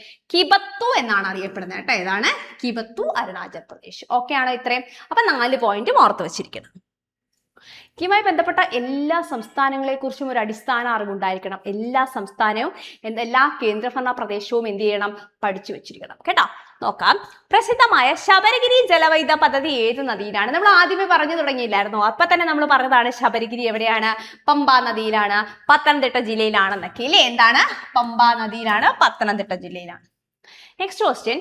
ഇന്ത്യയുടെ ധാന്യപുര എന്നറിയപ്പെടുന്ന പ്രദേശം ഏതാണ് എന്നാണ്? ഇന്ത്യയുടെ ധാന്യപുര എന്നറിയപ്പെടുന്ന പ്രദേശം ഏതാണ്? എന്ന് പറഞ്ഞേ. ഉത്തരപർവ്വത മേഖലയാണോ, ഉപദ്വീപീയ പീഠഭൂമിയാണോ, ഉത്തര മഹാസമതലമാണോ, തീരസമതലമാണോ? ഇന്ത്യയുടെ ധാന്യപുര ഇല്ലെങ്കിൽ ഏറ്റവും കൂടുതൽ എന്താണ് കൃഷി വൈവിധ്യങ്ങളുള്ളത് ഇല്ലേ? ഇന്ത്യയുടെ ഏറ്റവും കൂടുതൽ നെല്ല്, ഗോതമ്പ് എന്നിവയൊക്കെ ഉത്പാദിപ്പിക്കുന്നതൊക്കെ എവിടെയാണെന്ന് വെച്ചാൽ, ഏത് മേഖലയിലാണെന്ന് വെച്ചാൽ അത് ഉത്തര മഹാസമതലമാണ്. നോക്കണം കേട്ടോ. എന്താണ്? ഉത്തര മഹാസമതലം കേട്ടോ. ഉത്തരപർവ്വത മേഖലയുടെ കാര്യം നമ്മളിപ്പോ പറഞ്ഞില്ലേ? ഹിമാലയൊക്കെ ഉള്ള മേഖലയാണ് ഏത്? ഉത്തരപർവ്വത മേഖല എന്ന് പറയുന്നത്. പിന്നെ അടുത്തതായിട്ട് അതിന്റെ തൊട്ട് താഴെയാണ് ഏത്? ഉത്തര മഹാസമതലം. അതിന്റെ താഴെ നമുക്ക് എന്ത് കാണാം? ഉപദ്വീപീയ പീഠഭൂമി കാണാൻ സാധിക്കും ഇല്ലേ? പിന്നെ നമ്മുടെ തീരപ്രദേശങ്ങളും കാണാൻ സാധിക്കും. അപ്പൊ ഇവിടെ ഇന്ത്യയുടെ ധാന്യപുര എന്നറിയപ്പെടുന്നത് ഉത്തര മഹാസമതലമാണ്. ഓർത്തു വെച്ചിരിക്കണം. Next question. കർണാടകയും തമിഴ്നാടുമായി ചേരുന്ന വയനാടിന്റെ അതിർത്തിയിൽ 2 ഭാഗങ്ങളിലായി ചിതറിക്കിടക്കുന്ന വന്യജീവി സങ്കേതത്തിന്റെ പേരെന്താണ്? വയനാട് ജില്ലയിലുള്ള ഒരു വന്യജീവി സങ്കേതമാണ്. ഇത് എവിടെയൊക്കെയാണ് ചിതറിക്കിടക്കുന്നത്? അതിന്റെ കുറച്ച് ഭാഗം തമിഴ്നാട്ടിലും കുറച്ച് ഭാഗം കർണാടകയിലുമായിട്ടാണ് കിടക്കുന്നത്. ആ വന്യജീവി സങ്കേതമാണ് ഇത്? മുത്തങ്ങ വന്യജീവി സങ്കേതം കേട്ടോ. അല്ലെങ്കിൽ വയനാട് വന്യജീവി സങ്കേതം എന്ന് പറയുന്ന മുത്തങ്ങ വന്യജീവി സങ്കേതം വയനാട് ജില്ലയിലും കുറച്ച് ഭാഗം തമിഴ്നാട്ടിലും കുറച്ച് ഭാഗം കർണാടകയിലുമായാണ് സ്ഥിതി ചെയ്യുന്നത്. ഓർത്തു വെച്ചിരിക്കണം. നെക്സ്റ്റ് ക്വസ്റ്റ്യൻ, വരയാടുകളെ പ്രധാനമായും കാണുന്ന ദേശീയോദ്യാനം ഏതാണ്? വരയാടുകളെ പ്രധാനമായും കാണപ്പെടുന്ന കേരളത്തിലെ ദേശീയോദ്യാനമാണ് ഏത്? Eravikulam national park. ഇല്ലേ? ഇരവികുളം നാഷണൽ പാർക്ക് 1978 ഇത് നാഷണൽ പാർക്കായിട്ട് പ്രഖ്യാപിക്കുന്നത്. അപ്പൊ ഈ ദേശീയോദ്യാനം ഏതാണ്? ഇരവികുളം ദേശീയോദ്യാനമാണ്. അപ്പൊ കേരളത്തിലെ എന്ത് വന്യജീവി സങ്കേതങ്ങളെ കുറിച്ച് അറിഞ്ഞിരിക്കണം. ഇല്ലേ? കേരളത്തിലെ വന്യജീവി സങ്കേതങ്ങളെ കുറിച്ച് നോക്കാം. ഇരവികുളം ഇടുക്കി, പെരിയാർ ഇടുക്കി, സൈലന്റ് വാലി പാലക്കാട്, മതികെട്ടാൻ ചോല ഇടുക്കി, ആനമുടി ചോല ഇടുക്കി, മാമ്പാടും ചോല ഇടുക്കി. ഏറ്റവും കൂടുതൽ ദേശീയോദ്യാനങ്ങൾ എവിടെയാണ്? ഇടുക്കിയിലാണെന്ന് നമ്മൾ മനസ്സിലാക്കി. ഇല്ലേ? PSC ആൻസർ പ്രകാരം എന്താണ്? ഇവര് മാത്രമേ ഉള്ളൂ കേട്ടോ. ആരൊക്കെ? ഇരവികുളം, സൈലന്റ് വാലി, മതികെട്ടാൻ ചോല, ആനമുടി ചോല, പാമ്പാടും ചോല കേട്ടോ. ഏതൊക്കെയാണ്? ഇരവികുളം, സൈലന്റ് വാലി, മതികെട്ടാൻ ചോല, ആനമുടി ചോല, പാമ്പാടും ചോല. PSC പെരിയാറിനെ എന്ത് ചെയ്തിട്ടില്ല? അങ്ങോട്ട് അംഗീകരിച്ചിട്ടില്ല കേട്ടോ. ശരി, നമുക്കെല്ലാം എന്നാലും പഠിക്കാം. ഓർക്കണം, PSCയുടെ ഉത്തരപ്രകാരം 5 എണ്ണമേ ഉള്ളൂ. എന്നാൽ എന്താണ്? വനം വകുപ്പിന്റെ റിപ്പോർട്ട് പ്രകാരം 6 എണ്ണമുണ്ട്. ഇരവികുളം ഇടുക്കി 1978 എന്ത് ചെയ്യുന്നത്? നാഷണൽ പാർക്കായിട്ട് പ്രഖ്യാപിക്കുന്നത്. ഇതിനെ 75 വന്യജീവി സങ്കേതമായി പ്രഖ്യാപിച്ചിട്ടുണ്ട്. അല്ലേ? ശരി. പെരിയാർ ആണെങ്കിൽ ഇടുക്കി 82 എന്ത് ചെയ്യുന്നത്? നാഷണൽ പാർക്കായിട്ട് പ്രഖ്യാപിക്കുന്നത്. 82. സൈലന്റ് വാലിയെ നാഷണൽ പാർക്കായിട്ട് പ്രഖ്യാപിച്ചത് എന്നാണ്? 84. നിലവിൽ വന്നത് എന്നാണെന്ന് ചോദിച്ചാൽ എന്നാണ്? അത് 85 നമ്മൾ പഠിച്ചു. ഇല്ലേ? 84 നാഷണൽ പാർക്കായിട്ട് പ്രഖ്യാപിച്ചു ഇന്ദിരാഗാന്ധി. 85 എന്ത് ചെയ്തു? ഇത് നിലവിൽ വരികയാണ് ഉണ്ടായത്. എന്താണ്? പാലക്കാട് ജില്ല 84.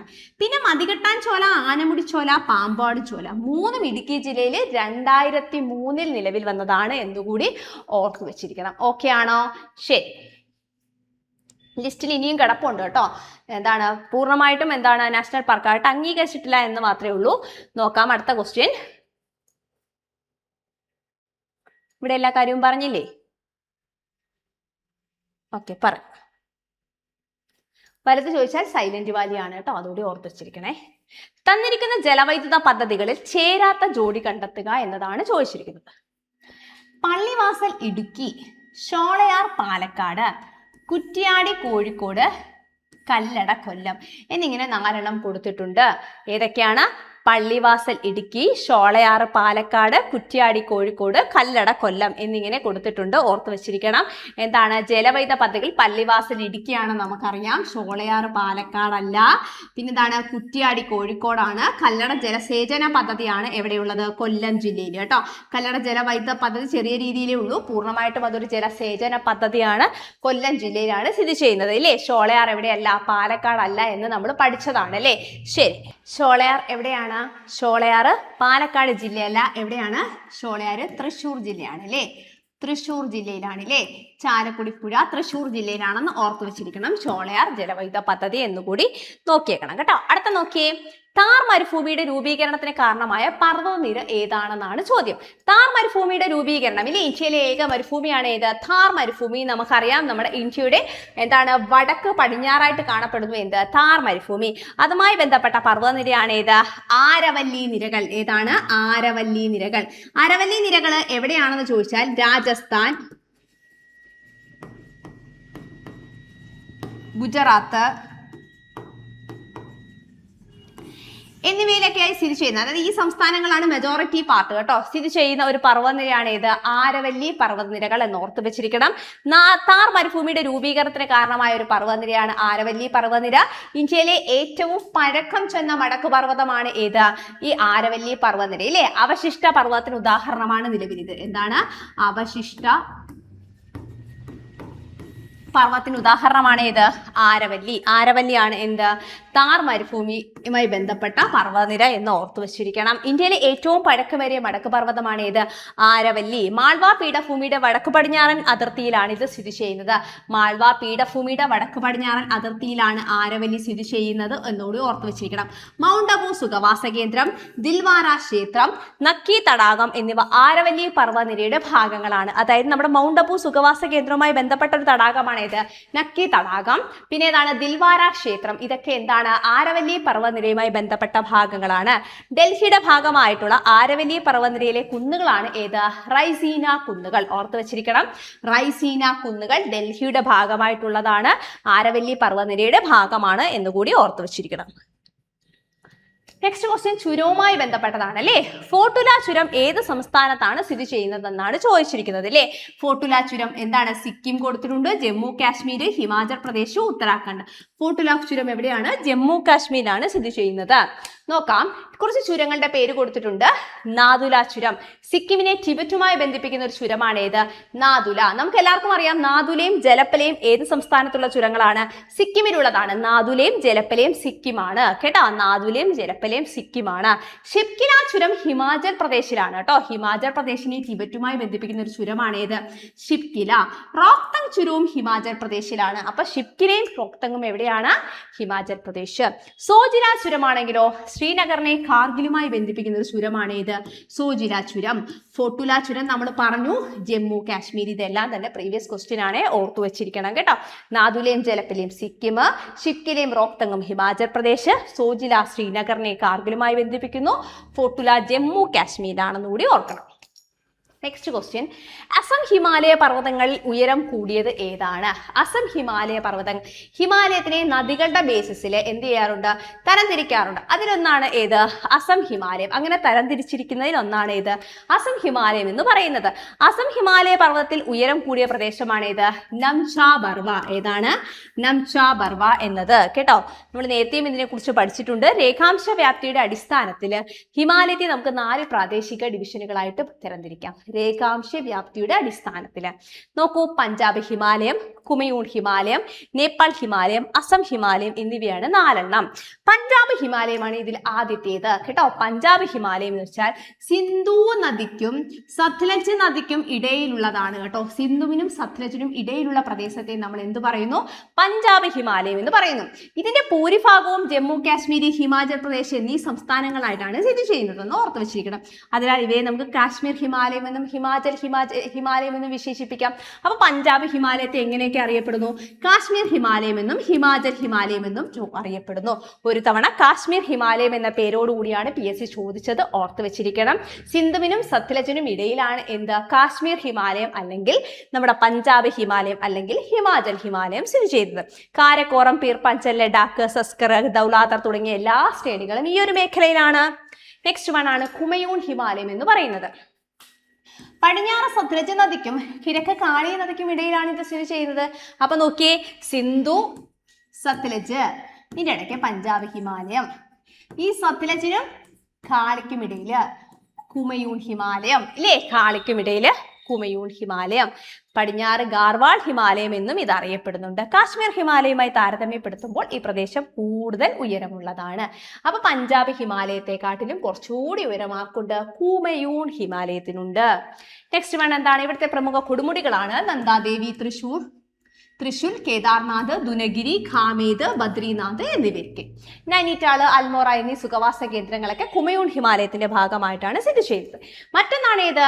നേപ്പാൾ ഹിമാലയം. നദികളുടെ ബേസിസിലാണ്, ഓർത്തു വെച്ചിരിക്കണേ. രേഖാംശ രേഖയുടെ അടിസ്ഥാനത്തിലാണ്, അത് ഓർത്തു വെച്ചിരിക്കണേ. നോക്കൂ, പടിഞ്ഞാറ് കാളി മുതൽ, ഇപ്പൊ നമ്മൾ കാളിയിലല്ലേ കൊണ്ട് നിർത്തിയത്, സത്ലജിനും കാളിക്കും ഇടയിൽ കുമയൂണാണെന്ന്. അടുത്ത കാളിക്കും ടീസ്റ്റയ്ക്കും ഇടയിലാണ് ഏത്? നേപ്പാൾ ഹിമാലയം. ഈ ഭാഗത്തിന്റെ ഭൂരിഭാഗവും നേപ്പാളിലാണ് സ്ഥിതി ചെയ്യുന്നത്. ഇതിനെ നേപ്പാൾ ഹിമാലയം എന്നും വിളിക്കുന്നുണ്ട്. അപ്പൊ നമ്മുടെ നേപ്പാൾ ഹിമാലയം എന്ന് വിളിക്കുന്ന ഈ ഒരു ഭാഗം അല്ലേ, എന്താണ്? കാളി മുതൽ ടീസ്റ്റ വരെയാണ്. നെക്സ്റ്റ് വൺ, ലോകത്തിലെ ഏറ്റവും ഉയരം കൂടിയ കൊടുമുടികളായ എവറസ്റ്റ്, കാഞ്ചൻജംഗ ഇതൊക്കെ എന്തിന്റെ ഭാഗങ്ങളാണ്? നേപ്പാൾ ഹിമാലയത്തിന്റെ ഭാഗങ്ങളാണ്. കാഠ്മണ്ഡു താഴ്വരയും ഇതിന്റെ ഭാഗമാണ്. 4മത്തെയാണ് ഏത്? അസം ഹിമാലയം. ടീസ്റ്റയ്ക്കും ബ്രഹ്മപുത്രയ്ക്കും ഇടയിലുള്ള പ്രദേശം അല്ലേ? ടീസ്റ്റയ്ക്കും ബ്രഹ്മപുത്രയ്ക്കും ഇടയിലുള്ള പ്രദേശം. അപ്പൊ പറഞ്ഞത് സിന്ധു സത്ലജ്, സത്ലജ് കാളി, കാളി ടീസ്റ്റ, ടീസ്റ്റ ബ്രഹ്മപുത്ര. പഞ്ചാബ്, കാളി, നേപ്പാൾ, അസം. പടിഞ്ഞാറ് ടീസ്റ്റ നദിക്കും കിഴക്ക് ബ്രഹ്മപുത്ര നദിക്കും ഇടയിലാണ്. ഇന്ത്യയിൽ ഇത് അസം, അരുണാചൽ പ്രദേശ് എന്നീ പ്രദേശങ്ങളായി കാണപ്പെടുന്നു. ഈ മേഖലയിലെ ഉയരം വളരെ കുറവാണ്. എന്നാൽ ഈ മേഖലയിലെ ഏറ്റവും ഉയരം കൂടിയ പ്രദേശമാണ് ഇത് നംചാ പർവ എന്ന് കൂടി ഓർത്തു വെച്ചിരിക്കണം. ഗ്യാലാപേരി, കെങ്ടോൺ, നൈക്കി, കാങ്സോങ് എന്നീ പ്രദേശങ്ങളൊക്കെ ഇതിന്റെ ഭാഗങ്ങളാണ്. ഇത്രയും കാര്യങ്ങൾ ഇതുമായി ബന്ധപ്പെട്ട് എന്ത് ചെയ്തിരിക്കണം, പഠിച്ച് വെച്ചിരിക്കണം. നെക്സ്റ്റ് വൺ നോക്കിയേ. ഓസോൺ പാളിയെ കുറിച്ച് തന്നിരിക്കുന്ന പ്രസ്താവനകളിൽ ശരിയായത് ഏതെല്ലാമാണ്? ഓക്കെ ആണോ?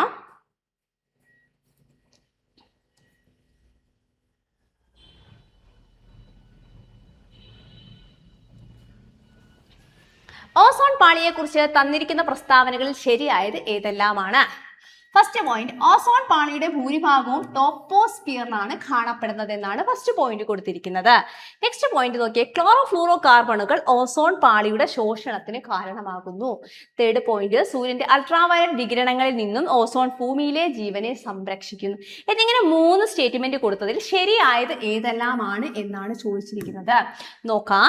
ശരിയായത് ഓസോൺ പാളിയുടെ ഭൂരിഭാഗവും സ്ഥിതി ചെയ്യുന്നത് ട്രോപ്പോസ്ഫിയറിലല്ല, അത് തെറ്റാണ്. നെക്സ്റ്റ് CFC അല്ലെങ്കിൽ എന്താണ്, ക്ലോറോഫ്ലൂറോ കാർബൺസ് എന്താണ്, ഓസോണിന്റെ ശോഷണത്തിന് കാരണമാകുന്നതാണ്. അത് ശരിയായ പ്രസ്താവനയാണ്.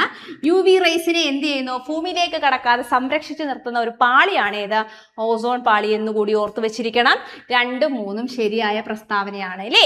നമ്മുടെ ട്രോപ്പോസ്ഫിയറിലല്ല ഓസോൺ പാളി കാണപ്പെടുന്നത്, എവിടെയാണ്, സ്ട്രാറ്റോസ്ഫിയറിലാണെന്ന് കൂടി ഓർത്തു വെച്ചിരിക്കണം. നോക്കാം.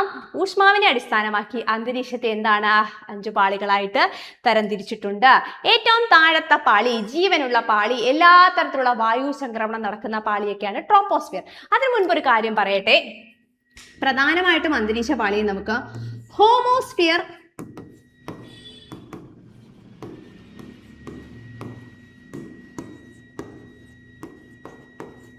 ഹെറ്ററോസ്ഫിയർ എന്നിങ്ങനെ 2ആയിട്ട് തരംതിരിച്ചിട്ടുണ്ട്. ഹോമോസ്ഫിയറും ഹെറ്ററോസ്ഫിയറും. ഇതിൽ ഹോമോസ്ഫിയർ എന്ന് വെച്ചാൽ എന്താണ്, അതായത് എന്താണ്, ഈ വായു ചംക്രമണമുള്ള എന്താണ് മേഖലകളാണ് ഹോമോസ്ഫിയർ. എന്നാൽ ഹെറ്ററോസ്ഫിയർ വെച്ചാൽ അതിന് പുറത്തുള്ള അല്ലേ, നമ്മുടെ ബഹിരാകാശ മേഖലയായിട്ടുള്ള, അതിന് എക്സോസ്ഫിയറിന് പുറത്തുള്ള മേഖലയാണ് ഇത് ഹെറ്ററോസ്ഫിയർ എന്ന് പറയുന്നത്.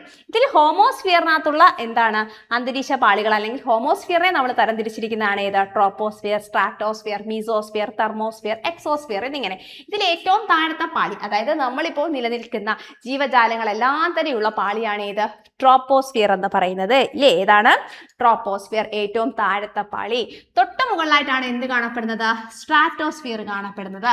സ്ട്രാറ്റോസ്ഫിയറിലാണ് എന്ത്, ഓസോൺ പാളി സ്ഥിതി ചെയ്യുന്നത്. അതുപോലെ തന്നെ ജെറ്റ് വിമാനങ്ങൾ പോകുന്ന പാളിയൊക്കെ ഏതാന്ന് ചോദിച്ചാൽ സ്ട്രാറ്റോസ്ഫിയർ. അതിന്റെ മുകളിലുള്ള പാളിയാണ് ഏത്, മീസോസ്ഫിയർ. വളരെയധികം താപനില കുറഞ്ഞൊരു പാളിയാണ് ഏത്, മീസോസ്ഫിയർ. താപനില കൂടിയിട്ടുള്ള ഒരു പാളിയാണ് ഏത്, തെർമോസ്ഫിയർ. തെർമോസ്ഫിയറിന്റെ ഭാഗമായിട്ടുള്ള ഒരു ഭാഗമാണ് ഏത്, അയണോസ്ഫിയർ. റേഡിയോ തരംഗങ്ങളുടെ വിക്ഷേപണങ്ങൾക്കൊക്കെ ഏറ്റവും നല്ല പാളിയാണ് ഏത്, തെർമോസ്ഫിയർ. അതിന് പുറത്തെയാണ് ഏത്, എക്സോസ്ഫിയർ. കേട്ടോ, ഇതിന്റെ ഏറ്റവും പുറത്തെ പാളിയാണ് എക്സോസ്ഫിയർ. അവിടെ വായു എന്താണ്, അല്ലെങ്കിൽ എന്താണ്, ഈ വാതകങ്ങളൊക്കെ വളരെ കുറഞ്ഞ് വാതകങ്ങളൊക്കെ ഇല്ലാതായിരിക്കുന്ന ഒരു മേഖലയാണ് ഇത് എക്സോസ്ഫിയർ എന്ന് പറയുന്നത്. ഓർത്ത് വെച്ചിരിക്കണം. ഈ പാളികളുമായി ബന്ധപ്പെട്ട് വളരെ വലിയൊരു ടോപ്പിക് തന്നെ പഠിക്കാനുണ്ട്. അതൊക്കെ നമുക്ക് എന്ത് ചെയ്യാം, ക്ലാസ്സിൽ പഠിക്കാം. ഇപ്പൊ എന്ത് ചെയ്യാ, ലെയേഴ്സ് ഏതൊക്കെയാണെന്ന് പഠിച്ചു വെച്ചിരിക്കുക. താഴെ പറയുന്ന ജോഡികളിൽ ഏതാണ് തെറ്റായി പൊരുത്തപ്പെട്ടത്? തെറ്റായി പൊരുത്തപ്പെട്ടതാണ് ചോദിച്ചിരിക്കുന്നത്. ഗ്രാനൈറ്റ്, നീസ്, മണൽക്കല്ല് സിസ്റ്റ്, ചുണ്ണാമ്പുകല്ല് മാർബിള്, ഷെയ്ല് സ്ലേറ്റ് എന്നിങ്ങനെ 4 കൊടുത്തിട്ടുണ്ട്. ഇതൊക്കെ എന്താണ്? അതായത് നമ്മൾ റോക്സ്, ശിലകളെ കുറിച്ച് പഠിക്കുമ്പോൾ പ്രധാനമായിട്ടും 3 തരം ശിലകളാണ് പഠിക്കുന്നത് അല്ലേ. ആഗ്നേയശില, പിന്നെ ഏതാണ്, അവസാദശില, കായാന്തരിക ശില. ആഗ്നേയശില, അവസാദശില, കായാന്തരിക ശില. ഇതിനകത്ത് എന്താണ്, ആഗ്നേയശിലകളും അവസാദശിലകളും എന്ത് ചെയ്യാറുണ്ട്, കായാന്തരിക ശിലകളായിട്ട് മാറാറുണ്ട്. അങ്ങനെ എന്താണ്, ശിലകൾ കായാന്തരിക ശിലകളായിട്ട് മാറി എന്തായി തീരുന്നു എന്നാണ് ഇവിടെ കൊടുത്തിട്ടുള്ളത്. ഓക്കെ ആണോ? ഇതിൽ ശരിയായിട്ട് പൊരുത്തപ്പെട്ടതല്ല, എന്താണ്, തെറ്റായിട്ട് പൊരുത്തപ്പെട്ടത് ഏതാണെന്നാണ് ചോദ്യം. ഗ്രാനൈറ്റ് എന്ന് പറയുന്ന ഒരു ആഗ്നേയശിലയാണ്. ഈ ആഗ്നേയശില നീസ് എന്ന് പറയുന്ന കായാന്തരിക ശിലയായിട്ടാണ് മാറുന്നത്. മണൽക്കല്ല് സിസ്റ്റായിട്ടാണ് മാറുന്നത്. ചുണ്ണാമ്പ് കല്ല് മാർബിളായിട്ട് മാറുന്നു. ഷെയ്ൽ എന്താണ്, സ്ലേറ്റ് ആയിട്ട് മാറുന്നു എന്നിങ്ങനെ 4 എണ്ണമാണ് കൊടുത്തിരിക്കുന്നത്. ഇതിൽ മണൽക്കല്ല് എന്നത് ഷിസ്റ്റായിട്ടല്ല മാറുന്നത്, മണൽക്കല്ല് ക്വാർട്ടസൈറ്റ് ആയിട്ടാണ് മാറുന്നത്. ക്വാർട്ടസൈറ്റ് എന്ന് പറയുന്ന ഒരു കായാന്തരിക ശിലയായിട്ടാണ് മണൽക്കല്ല് എന്ന അവസാദ ശില മാറുന്നത്. ഓർത്ത് വെച്ചിരിക്കണം. അപ്പൊ ഇത് തെറ്റായിട്ട് ജോഡിയാക്കിയിരിക്കുന്ന ഇതാണ് അല്ലേ, ഇത് തെറ്റാണ്. അപ്പോൾ നമുക്ക് ഇത് കൂടാതെ ഗ്രാനൈറ്റ് ഗ്നീസ എന്ന് പഠിക്കണം, ചുണ്ണാമ്പ് കല്ല് മാർബിള്, ഷെയ്ഡ് സ്ലേറ്റ് ആയിട്ടാണ് മാറുന്നതെന്ന് കാണാൻ നമുക്ക് പഠിച്ചു വെച്ചേക്കണം. ഇത് കൂടാതെ ഒരു 3-4 കൂടി പഠിക്കാം. നോക്കൂ, ബസാൾട്ട് ഒരു ആഗ്നേയശിലയാണ് അല്ലേ, ഒരു ബാഹ്യജാത ആഗ്നേയശിലയാണ് ഇത് ബസാൾട്ട് എന്നത്. അത് ഷിസ്റ്റ് ആയിട്ടാണ് മാറുന്നത് കേട്ടോ. ബസാൾട്ട് എന്തായിട്ടാണ് മാറുന്നത്? ഷിസ്റ്റ് ആയിട്ടാണ് മാറുന്നത്. ഇവിടെ കണ്ടോ, മണൽക്കല്ല് ഷിസ്റ്റ് ആയിട്ടാണെന്ന് പറഞ്ഞു, അത് തെറ്റാ. ആരാണ് അങ്ങനെ മാറുന്നത്? ബസാൾട്ട് ആണ് ഷിസ്റ്റ് ആയിട്ട് മാറുന്നത്. മണൽക്കല്ല് ക്വാർട്ടസൈറ്റ് ആണെന്ന് ഇവിടെ കൊടുത്തിട്ടുണ്ട്. ഇനി നമ്മുടെ കളിമണ്ണുണ്ടല്ലോ, അത് സ്ലേറ്റ് ആയിട്ട് മാറും. കൽക്കരി എന്തായിട്ട് മാറും? ഗ്രാഫൈറ്റ് ആയിട്ട് മാറും കേട്ടോ. കൽക്കരി എന്തായിട്ട് മാറും? ഗ്രാഫൈറ്റ് എന്ന് പറയുന്ന കായാന്തരിക ശിലയായിട്ട് മാറും. ഇത് ഇത്രയും എന്ത് ചെയ്തിരിക്കണം? കാണാതെ അങ്ങ് പഠിച്ചു വെച്ചിരിക്കണം. നെക്സ്റ്റ് ക്വസ്റ്റ്യൻ, താഴെ പറയുന്നവയിൽ കൂട്ടത്തിൽ ചേരാത്ത ഭൂരൂപം ഏതെന്ന് തിരിച്ചറിയുക. നമുക്ക് ഒരുപാട് ഭൂരൂപങ്ങളുണ്ട് അല്ലേ. കാറ്റ് മുഖേനയുള്ള ഭൂരൂപങ്ങൾ, ഹിമാനി ഭൂരൂപങ്ങൾ, മരുഭൂമി ഭൂരൂപങ്ങൾ, എന്താണ് നദീജന്യ ഭൂരൂപങ്ങൾ, അങ്ങനെ ഒരുപാട് ഭൂരൂപങ്ങളുണ്ട്. അഗ്നിപർവ്വത ഭൂരൂപങ്ങൾ ഇല്ലേ. അങ്ങനെ ഭൂമിയുടെ ഓരോ രൂപങ്ങൾ സൃഷ്ടിക്കുന്നത് പലതല ബാഹ്യശക്തികളുടെ പ്രേരണയാലാണ്. അപ്പം അങ്ങനെയുള്ള കുറച്ച് ഭൂരൂപങ്ങൾ ഇവിടെ കൊടുത്തിട്ടുണ്ട്. അതിൽ കൂട്ടത്തിൽ ചേരാത്തത് ആരാണെന്നാണ് ചോദ്യം. ഫസ്റ്റ് കൊടുത്തിരിക്കുന്ന അപവഹന ഗർത്തം എന്ന ഭൂരൂപമാണ്. അപവഹന ഗർത്തം എന്ന് വെച്ചാൽ തുടർച്ചയായിട്ടൊരു കാറ്റ് തുടർച്ചയായി ഒരേ ദിശയിൽ വീശുമ്പോൾ എന്താണ്, ഇത് തുടങ്ങുന്ന ആ ഒരു ഭാഗത്തുണ്ടല്ലോ, ഒരു ഗർത്തം പോലെ, ഒരു ചെറിയ ഗർത്തം പോലെ ഫോം ചെയ്യും കേട്ടോ. അതിനെയാണ് അപവഹന ഗർത്തം എന്ന് പറയുന്നത്. നമുക്ക് കറക്റ്റായിട്ട് അത് പഠിക്കാം. അപ്പൊ ഇത് കാറ്റിന്റെ ഭൂരൂപമാണ്. Next one, കൂൺശില. ഇതും കാറ്റിന്റെ ഭൂരൂപമാണ്. കൂൺശിലയും എന്താണ്? കാറ്റിന്റെ ഭൂരൂപമാണ് കേട്ടോ. കാറ്റിന്റെ എന്താണ്, വീശുന്ന കർഷണം മൂലം എന്ത് ചെയ്യാണ്, ആ ശിലകൾക്ക് തേയ്മാനം സംഭവിച്ചൊരു കൂണ് പോലെ ഫോം ചെയ്യുന്നതാണ് ഇത് കൂൺശിലകൾ. നെക്സ്റ്റ് വൺ, മണൽ മേടുകൾ കേട്ടോ. കാറ്റ് എടുത്തുകൊണ്ട് പോയി എന്ത് ചെയ്യാണ്, മണ്ണ് തുടർച്ചയായി ഇട്ടിട്ട് ഒരു ചെറിയ കുമ്പാരം ഉണ്ടാകുന്നതാണ് മണൽ മേടുകൾ. ഇതും കാറ്റിന്റെ ഭൂരൂപമാണ്. എന്നാൽ ടെറായി എന്തല്ല, കാറ്റിന്റെ ഭൂരൂപമല്ല കേട്ടോ. ടെറായി എന്തല്ല, കാറ്റിന്റെ ഭൂരൂപമല്ല. ഉത്തരമഹാസമതലത്തിൽ കാണപ്പെടുന്ന ഒരു പ്രദേശമാണ് എന്ത്, ടെറായി എന്ന് പറയുന്നത്. അപ്പൊ ഇയാളാണ് ഇവിടെ എന്ത്, കൂട്ടത്തിൽ ചേരാത്തത്. നോക്കാം. സിവാലിക് മലയടിവാരത്തിന്റെ സമാന്തരമായി പാറക്കഷ്ണങ്ങളാൽ നിറഞ്ഞ ഇടുങ്ങിയ ഒരു പ്രദേശമാണ് ഏത്, ഫാബർ എന്ന് പറയുന്നത്.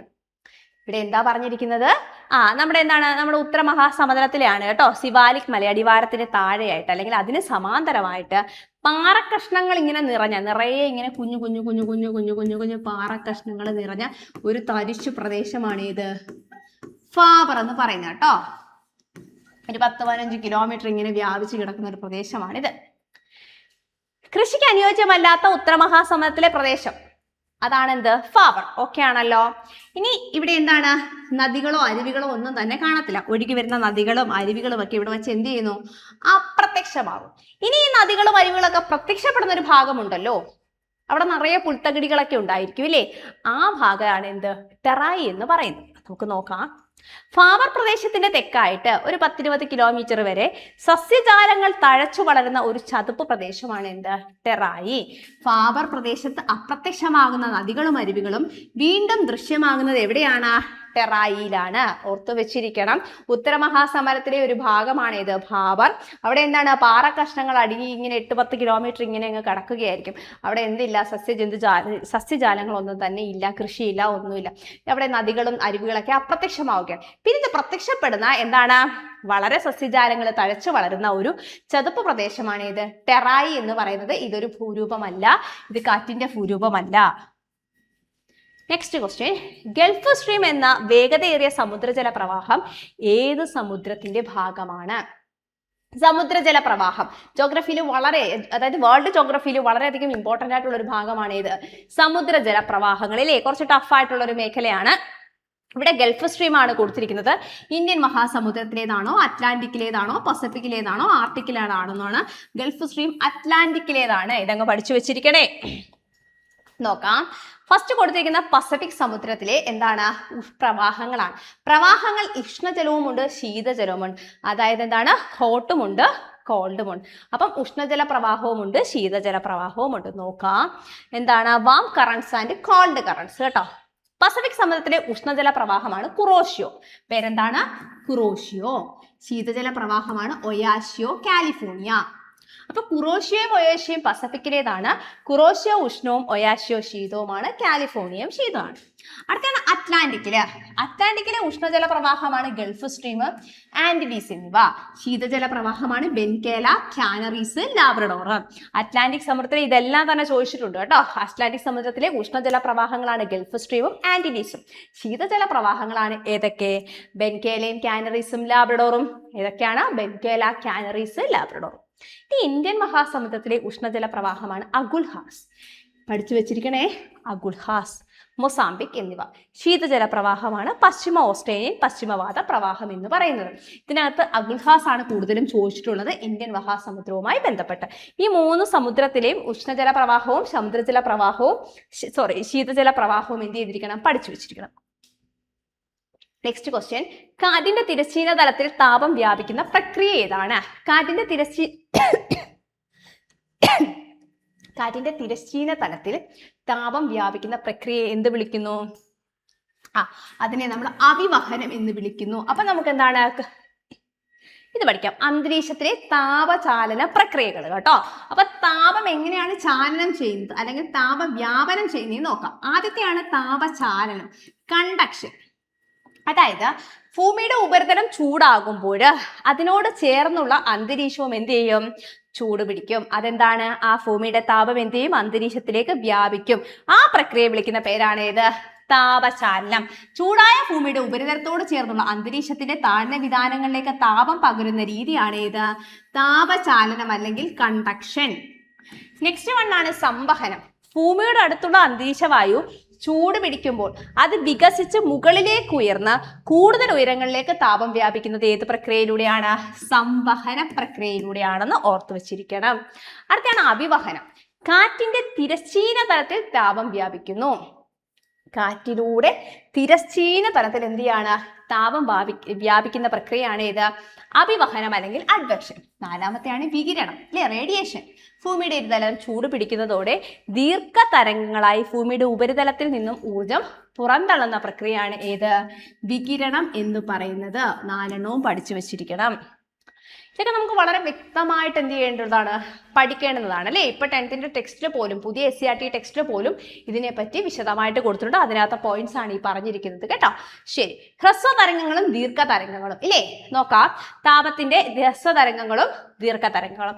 ചൂടേറിയ വസ്തുക്കളിൽ നിന്നും ഊർജം വികിരണം ചെയ്യപ്പെടുന്നത് ഹ്രസ്വതരംഗങ്ങളായിട്ടാണ്. ചൂടേറിയ വസ്തുക്കളിൽ നിന്നാണെങ്കിൽ ഹ്രസ്വതരംഗങ്ങളായിട്ടാണ്. എക്സാമ്പിൾ, സൂര്യനിൽ നിന്നും ഭൂമിയിലേക്ക് ചൂട് വരുന്നത് എങ്ങനെയാണ്? ഹ്രസ്വതരംഗങ്ങളായിട്ടാണെന്ന് ഓർത്തു വെച്ചിരിക്കണം. ഇതിന്റെ ആവൃത്തി കൂടുതലായിരിക്കും. ഹ്രസ്വതരംഗങ്ങൾക്ക് അന്തരീക്ഷത്തിലൂടെ തടസ്സമില്ലാതെ കടന്നു പോകാനാകും. അടുത്ത നോക്കിയേ, താരതമ്യേന ചൂട് കുറഞ്ഞ വസ്തുക്കളിൽ നിന്നും ഊർജ്ജ വികിരണം നടക്കുന്നത് ദീർഘതരംഗങ്ങളായിരിക്കും. അതായത് സൂര്യന്റെ ചൂട് ഭൂമിയിൽ വന്ന് തട്ടിയില്ലേ, ഭൂമി ഇതിനെ റിഫ്ലക്ട് ചെയ്യത്തില്ലേ, അതെങ്ങനെയായിരിക്കും? അത് ദീർഘതരംഗങ്ങളായിട്ടായിരിക്കും എന്ന് ഓർത്ത് വെച്ചിരിക്കണം. ഈ തരംഗങ്ങൾക്ക് ആവൃത്തി കുറവായതിനാൽ അന്തരീക്ഷ വസ്തുക്കളെ ആഗിരണം ചെയ്യപ്പെടുകയോ പ്രതിഫലിപ്പിക്കപ്പെടുകയോ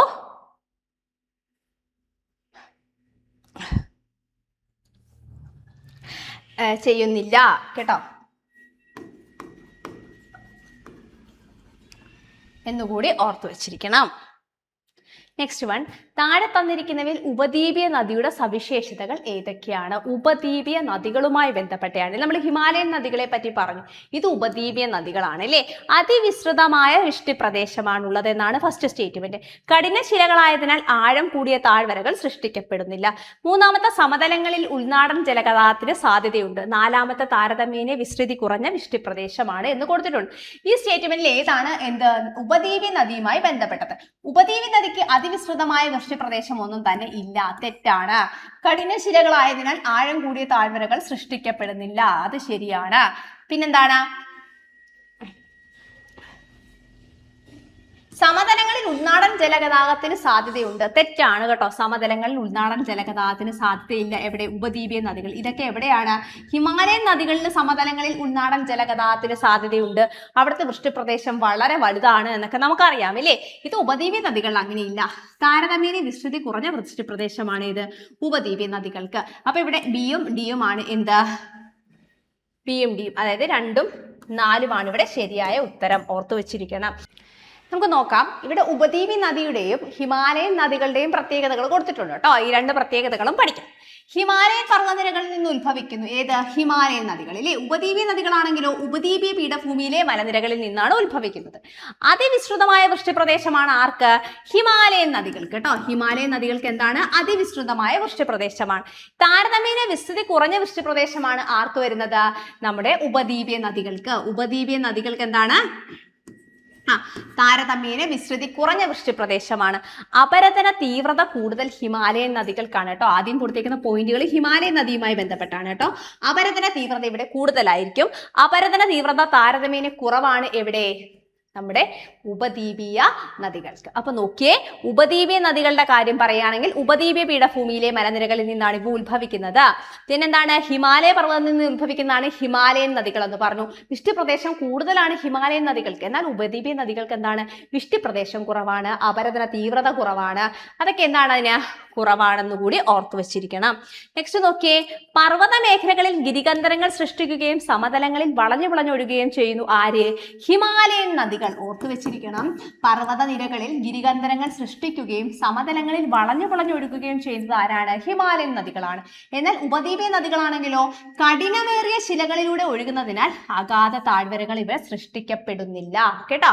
ഇവിടെ എന്താണ്? താഴ്വരകളൊന്നും വലുതായിട്ട് സൃഷ്ടിക്കപ്പെടുന്നില്ല. ഇവ ഒഴുകുന്നത് കഠിനമേറിയ എന്താണ്? ശിലകളിലൂടെയാണെന്ന് ഓർത്തു വെച്ചിരിക്കണം. നമ്മുടെ ഉയർന്ന ജലസേചന ശേഷിയാണ് ആർക്കുള്ളത്?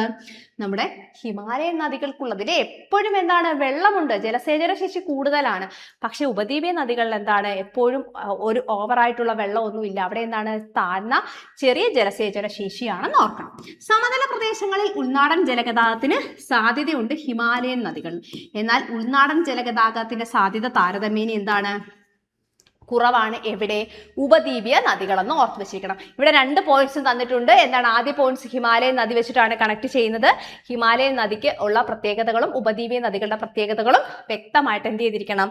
പഠിച്ചു വെച്ചിരിക്കണം. സമതല പ്രദേശങ്ങളിൽ ഉൾനാടൻ ജലഗതാഗതത്തിന് സാധ്യതയുള്ളത് ഹിമാലയൻ നദികൾക്കാണ്. എന്നാൽ ഉപദ്വീപീയ നദികൾക്ക് അതിനുള്ള സാധ്യതയില്ല. ജലസേചന ശേഷി കൂടുതൽ ഹിമാലയൻ നദികൾക്കാണ്, ഉപദ്വീപീയ നദികൾക്ക് കുറവാണ്. കമ്പയർ ചെയ്ത് പഠിക്കാനാണ് കൊടുത്തിരിക്കുന്നത്. കാഠിന്യമേറിയ ശിലകളിലൂടെ ഒഴുകുന്നത് കൊണ്ട് ഇവിടെ എന്താണ്? അഗാധ താഴ്വരകളില്ല. എന്നാൽ ഹിമാലയൻ നദികൾക്ക് അഗാധ താഴ്വരകളും ഗിരികന്ധരങ്ങളൊക്കെ സൃഷ്ടിക്കുന്നുണ്ട്, കാനിയൻസ് ഒക്കെ സൃഷ്ടിക്കുന്നുണ്ട്. നെക്സ്റ്റ് ക്വസ്റ്റ്യൻ, ഇന്ത്യയിലെ ഏറ്റവും ഉയരം കൂടിയ കൊടുമുടിയായ മൗണ്ട് കെ2 അഥവാ ഗോഡ്വിൻ ഓസ്റ്റിൻ സ്ഥിതി ചെയ്യുന്നത് ഏത് പർവ്വത നിരയിലാണെന്നാണ് ചോദിച്ചിരിക്കുന്നത്. എവിടെയാണ് ഗോഡ്വിൻ ഓസ്റ്റിൻ അല്ലെങ്കിൽ മൗണ്ട് കെ2 സ്ഥിതി ചെയ്യുന്നത്? കാരക്കോറം പർവ്വത നിരയിലാണെന്ന് കൂടി ഓർത്തു വെച്ചിരിക്കണം കേട്ടോ. നമ്മുടെ ട്രാൻസ് ഹിമാലയത്തിന്റെ ഭാഗമായിട്ടുള്ള കാരക്കോറം, ലഡാക്ക്, സസ്കർ എന്നീ 3 മേഖലകളുണ്ടല്ലോ. അതിൽ കാരക്കോറം മലനിരകളിലാണ് എന്ത് സ്ഥിതി ചെയ്യുന്നത്? മൗണ്ട് കെ2 എന്ന പർവ്വതനിര സ്ഥിതി ചെയ്യുന്നത്. ഇനി എന്താണ്? നമ്മൾ കുറച്ച് ക്വസ്റ്റ്യൻസ്, ഒരു 30ഓളം ക്വസ്റ്റ്യൻസ് നോക്കി. എന്താണ്? എല്ലാവരും നന്നായിട്ട് പഠിക്കുക. Anyway, thank you.